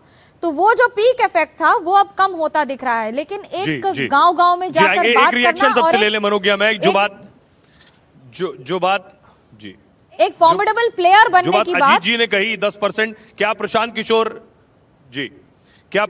10% वोट ले जाएंगे? मुझे नहीं लगता कि प्रशांत किशोर सिंगल डिजिट में रहेंगे। प्रशांत किशोर सिंगल डिजिट मतलब 1 नंबर, बिल्कुल। वो 6 से 7% की जो बात कही जा रही है सही है, और 30-35-40 सीटें ऐसी है जहां वो अच्छा खासा डेंट 6-7% वोट। सुमित जी झा बहुत सीनियर आदमी है, बहुत अनुभवी आदमी है, उनकी बात को काटना नहीं चाहिए, लेकिन मैं उनसे असहमत हूं। इसलिए असहमत हूं कि 135 चिराग लड़ा था तो 6% लेके आया। चिराग पासवान के पास 5-6% वोट है पासवान कम्युनिटी का, वो कहीं नहीं जा रहा है। प्रशांत किशोर के पास कौन सा वोट है? वो पहली बार चुनाव लड़ रहे हैं, तो कोई मैं कुछ नहीं दे सकता। सर प्रशांत किशोर कितना परसेंट? मैं परसेंटेज पर ले जाऊंगा भाई, ये बोलूंगा कि प्रशांत किशोर सीट पर जाएंगे 25 से 30 ऐसी सीटें होगी जो प्रशांत किशोर के चलते या तो आप हारेंगे या जीतेंगे। प्रशांत किशोर कितना जीतेंगे? प्रशांत किशोर कितना जीतेगा सर आप बताइए, प्रशांत किशोर कितना परसेंट वोट? देखो उनको बाइपोल में 10% वोट तो आया था भाई, ऐसी बात नहीं है कि नहीं आया था। अंडर करंट है युवाओं में और माइग्रेंट्स में। युवाओं में खासकर पुरुषों में अच्छा खासा सपोर्ट है जो महागठबंधन को डेंट कर। हाँ सर 20% वोट ऐसा है बिहार में जो कि ना तो एनडीए को मिलता है ना महागठबंधन को मिलता है। तो 20% में 10% ले भी आते हैं। सीट कितनी मिलेगी ये बड़ा सबसे सीट कितनी मिलेगी अदर्स और स्मॉलर पार्टीज को जो लोग वोट करते हैं बिहार में हिस्टोरिकली उनके सीएम उम्मीदवार हैं प्रशांत किशोर। ठीक है, तो ये तो 14 नवंबर को नतीजे बताएंगे, लेकिन एक और बड़ी चीज ये है, एक और बड़ा वोट बैंक है बिहार में जिसको लेकर बहुत रस्साकशी, खींचतान, विवाद, सवाल सब कुछ हो गया। दो बड़े नेता आपस में भिड़ गए। तेजस्वी यादव ने असदुद्दीन ओवैसी को चरमपंथी कह दिया, असदुद्दीन ओवैसी ने तेजस्वी पर हमला किया, अपनी दाढ़ी टोपी का जिक्र कर दिया। तो अब सवाल और बातचीत इस पर कि आखिर इस बार बिहार का मुसलमान किसे वोट करने जा रहा है। क्या मुसलमान तेजस्वी को वोट करेगा, आरजेडी को, या असदुद्दीन ओवैसी जो बात कह रहे हैं, खुद उनकी दाढ़ी टोपी देखकर जो क्रेज मुसलमानों में, युवाओं में होता है, उनका तस्वीर खींचने को लेकर, उनके साथ सेल्फी लेने को लेकर, उन्हें एक झलक देखने को लेकर, या वो वोट ओवैसी के पास जाएगा। जरा रिपोर्ट देखिए, फिर इस पर बात करेंगे।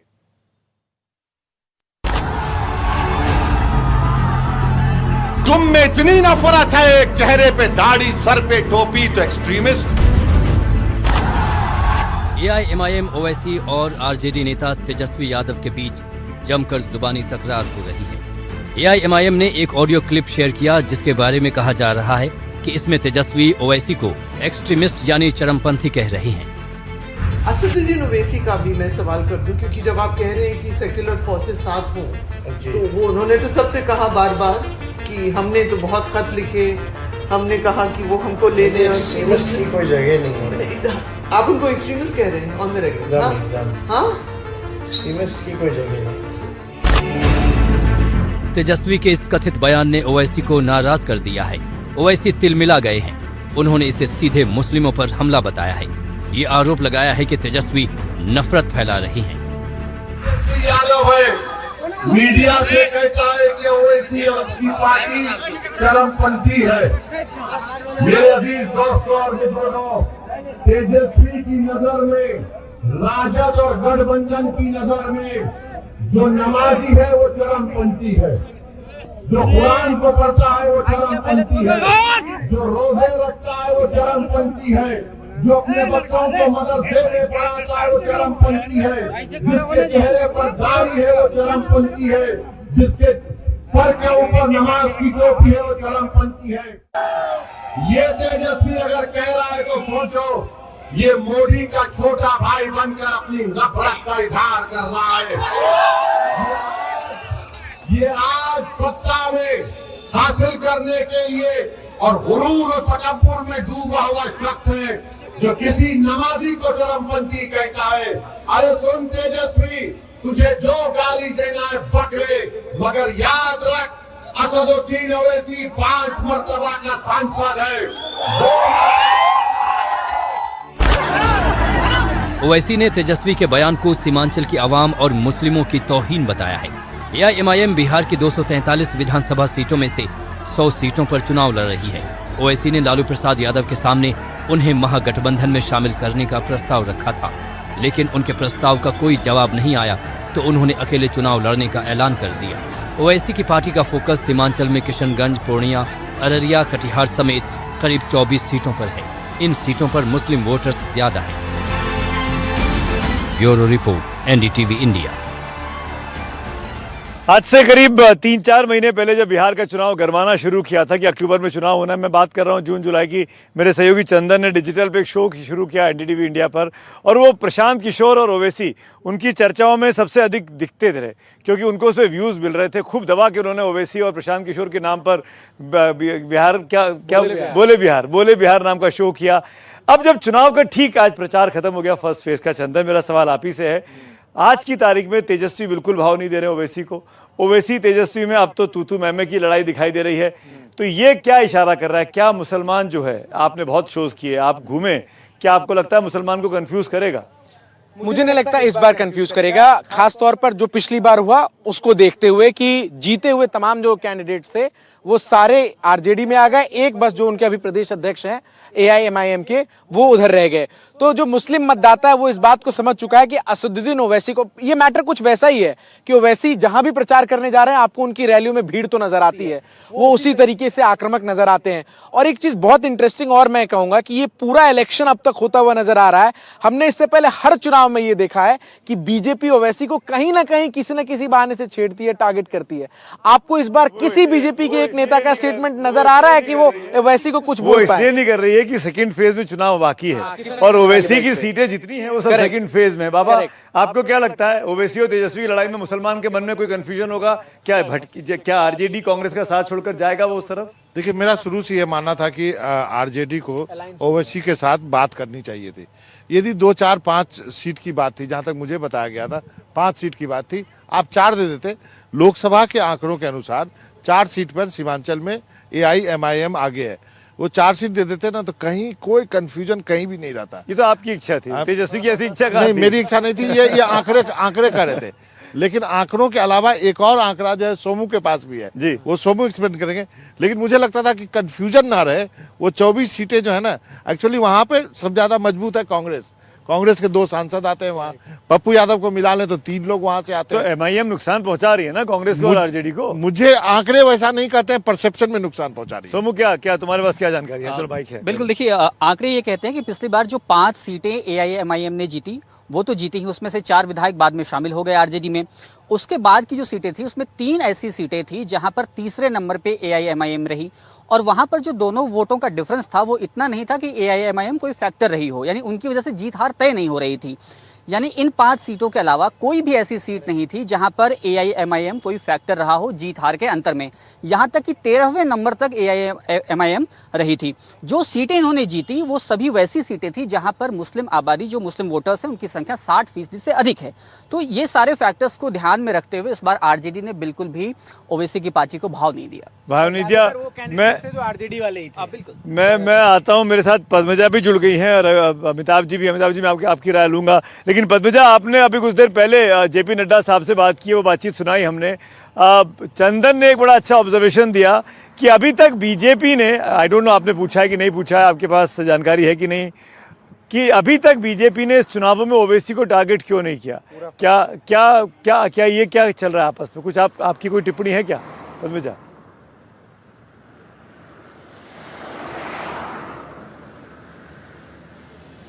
क्या मुझे सुन पा रही है पद्मजा? पद्मजा के पास हम चलेंगे, लौटेंगे, लेकिन अमिताभ जी ये सवाल मैं आप ही पे टॉस करता हूं, क्या आपने भी ऐसा, आपका भी ऑब्जर्वेशन है कि बीजेपी टारगेट नहीं कर रही है ओवैसी को? बीजेपी का कंपटीशन ओवैसी की पार्टी से थोड़ी है, क्यों टारगेट करे? करेक्ट, आई मीन वो अगर स्ट्रेटेजिकली आप देखें नहीं, वो इसलिए मेरे ख्याल से, मैं let me explain this, BJP Shahabuddin के बेटे को क्यों टारगेट कर रही है? इसलिए कि वो मुस्लिम है, इसलिए कि मुस्लिम के बाहुबली का बेटा मुस्लिम कैंडिडेट, हाँ, इसलिए क्योंकि वो महागठबंधन से पोलराइजेशन में मदद करता है। अगर ओवैसी की पार्टी, उन्होंने अगर ज्यादा मुस्लिम कैंडिडेट्स फील्ड किए हैं तो इसका फायदा बीजेपी को हो सकता है, क्योंकि वो मुस्लिम वोट स्प्लिट करेगा। ठीक है, दूसरी बात, लोकसभा में यही हुआ, जीते हिंदू कैंडिडेट वहां से। और रिप्रेजेंटेशन की बात मुस्लिम समाज में बहुत तेजी से फैल रही है। 18% से कम टिकटें, डेप्यूटी CM मुस्लिम समाज के कैंडिडेट को ना बनाना, ये जो है चिंता का कारण हो सकता है महागठबंधन के लिए इस बार भी। और हम लोग ये अज्यूम करते हैं कि लोग सरकार के लिए वोट करते हैं, कई लोग अपना MLA इलेक्ट करने के लिए वोट कर रहे हैं। ठीक है, ऑलमोस्ट 20-25% लोग। जब लोकसभा में 2 सीटों में आगे है, जहां पर नेशनल इलेक्शंस पे चुनाव हो रहा है, तो ये तो विधानसभा चुनाव है। उनके कैंडिडेट्स अभी भी मुझे लगता है अच्छा खासा परफॉर्मेंस करेंगे और नुकसान जो है वो महागठबंधन को पहुंचाएंगे। क्या स्टूडियो गेस्ट है तो एक सवाल मैं उनसे लेना चाहता हूं, अगर वहां पे नहीं तब बाबा कुछ बोलना चाह रहे हैं। मैं जो बात अमिताभ जी कर रहे हैं मैं उसी को आगे बढ़ाना। मुझे हमेशा से ये शक है, क्योंकि मैं सीमांचल को जानता हूं, हालांकि 24 सीटें ही हैं, लेकिन वो बात कल को सीमांचल तक नहीं रुकेगी, वो कोसी में भी आएगी और वो दरभंगा तक आएगी, वो मधुबनी तक, वो मधुबनी तक आएगी। तो वो जो संभावना थी ना, आपको वहीं पे खत्म करना चाहिए था। 4 सीट दे देते, गठबंधन कर लेते। ये इतना बड़ा दिल क्यों नहीं दिखाया विजय जी? आपको क्या लगता है तेजस्वी क्यों संकोच कर गए, क्यों महागठबंधन में शामिल नहीं किया MIM को? देखिए, जो मनोरंजन कह रहे हैं उस बात को मैं दूसरे तरीके से कहता हूँ। वैसे आप लोगों को अनुभव नहीं होगा, कभी आप रेल में सफ़र करेंगे तो रेल में क्या है, एक आदमी के पास स्लीपर बर्थ है नीचे वाली, उस पर कोई दूसरा आदमी बिना रिजर्वेशन के आके बैठता है तो थोड़ी देर तो वो बैठने की कोशिश करता है, पहले खड़ा रहता है, फिर बैठने की कोशिश करता है, फिर बैठते बैठते क्या जिसका स्लीपर सीट है ना उसको बैठा देता है। तेजस्वी जी ये नहीं चाहते, कि उनकी स्लीपर सीट पर कोई दूसरा आदमी बिना रिजर्वेशन के बैठे, ऐसा वो सोचते होंगे। ये एक पक्ष इसका ये भी है। दूसरी बात है, MIM बहुत मेहनत करने वाले लोगों में से, अभी हम लोग मनोज्ञा के साथ भी बात कर रहे थे, उन्होंने बहुत मुस्लिम में उनका बड़ा क्रेज भी है, बहुत अच्छा काम मतलब अपने तरीके से कर रहे हैं। लेकिन क्या बिहार का वोटर मुस्लिम MLA चाहता है या भारतीय जनता पार्टी के खिलाफ MLA चाहता है? ये इंपॉर्टेंट बात है। यदि वो मुस्लिम MLA चाहेगा तो हो सकता है MIM के लोगों को। विजय जी रोक रहा हूँ बीच में। पद्मजा जुड़ गई है मेरे साथ। एक सवाल पद्मजा से ले लेते हैं। पद्मजा, चुनाव का पहला फेज खत्म हो गया प्रचार का, आपका इनपुट, जितने दिन आपने कवर किया, जितना समय आपने दिया, क्या लगता है फर्स्ट फेज में कौन लीड कर रहा है और क्यों? ये जो फेज़ है सुमित, ये NDA के लिए काफ़ी ज़रूरी था, क्योंकि पिछली बार 2020 में महागठबंधन का प्रदर्शन इन सीटों में काफ़ी अच्छा था। ख़ास तौर पर आपकी जो तिरहुत, शाहबाद, सीमांचल वाली जो सीटें जा रही हैं इस पहले फेज़ में चुनाव के अंदर। लेकिन इस बार जो है, मैं अब जो एक लिमिटेड एरिया की बात करूं, अगर जो पटना डिवीज़न की सीट्स हैं वहाँ पर बहुत ट्रेडिशनली बीजेपी की ही पकड़ रही है, JDU वहाँ पे स्ट्रांग रही है, बट खास तौर पर बीजेपी वहाँ स्ट्रांग रही है। जहाँ तक इस मोकामा मुंगेर का सवाल है, उसकी अगर बात करें तो अनंत सिंह की गिरफ्तारी से, जिसको कहते हैं ना कि बहुत बड़ी आयरनी है कि जब अनंत सिंह का नाम आया था दुलार चंद यादव की हत्या में, तो फिर भी शायद थोड़ा गुस्सा था उनके खिलाफ, लेकिन क्योंकि उनकी गिरफ्तारी हो गई है, उससे सारे भूमिहारों का लाम बंद होने की अब एक पॉसिबिलिटी जताई जा रही है। और इसका असर सिर्फ एक अकेले मुकामा में ही नहीं, इस इलाके की कम से कम 9 अलग अलग सीटों में हो सकता है, जिसमें तारापुर भी शामिल है, जहां से बहुत वक्त के बाद एक बार फिर से विधानसभा का चुनाव खुद सम्राट चौधरी लड़ रहे हैं। एक छोटी सी चीज और, बहुत जरूरी ये फेज है, क्योंकि यहाँ पे 2 मुख्यमंत्री और जो मुख्यमंत्री का चेहरा है RJD के, तीनों ही इस फेज में चुनाव लड़े। सुमित, बिल्कुल बिल्कुल, बड़ा इंटरेस्टिंग आपने लास्ट लाइन बोली। फर्स्ट फेज जो है, इस फेज में 3 ऐसे व्यक्ति चुनाव लड़ रहे हैं, इनकी किस्मत EVM में बंद होगी परसों। जो मुख्यमंत्री है, एक 2 तो उप मुख्यमंत्री हैं और एक मुख्यमंत्री पद के दावेदार हैं, तेजस्वी यादव। इन तीनों के लिए, यानी जो CM बन सकते हैं, जो डिप्टी CM बन सकते हैं, उनके चुनाव की किस्मत तय हो रही है इस फर्स्ट फेज के पोल के दौरान। आप तमाम लोगों का शुक्रिया अदा करना चाहूँगा, सोमू का, मनोरंजन जी का, चंदन का, अमिताभ जी का, और वहाँ स्टूडियो में बैठे हमारे सम्मानित सदस्य अजीत झा जी, सतीश के सिंह जी और विजय त्रिवेदी जी, और साथ में मेरी सहयोगी मनोज्ञा का।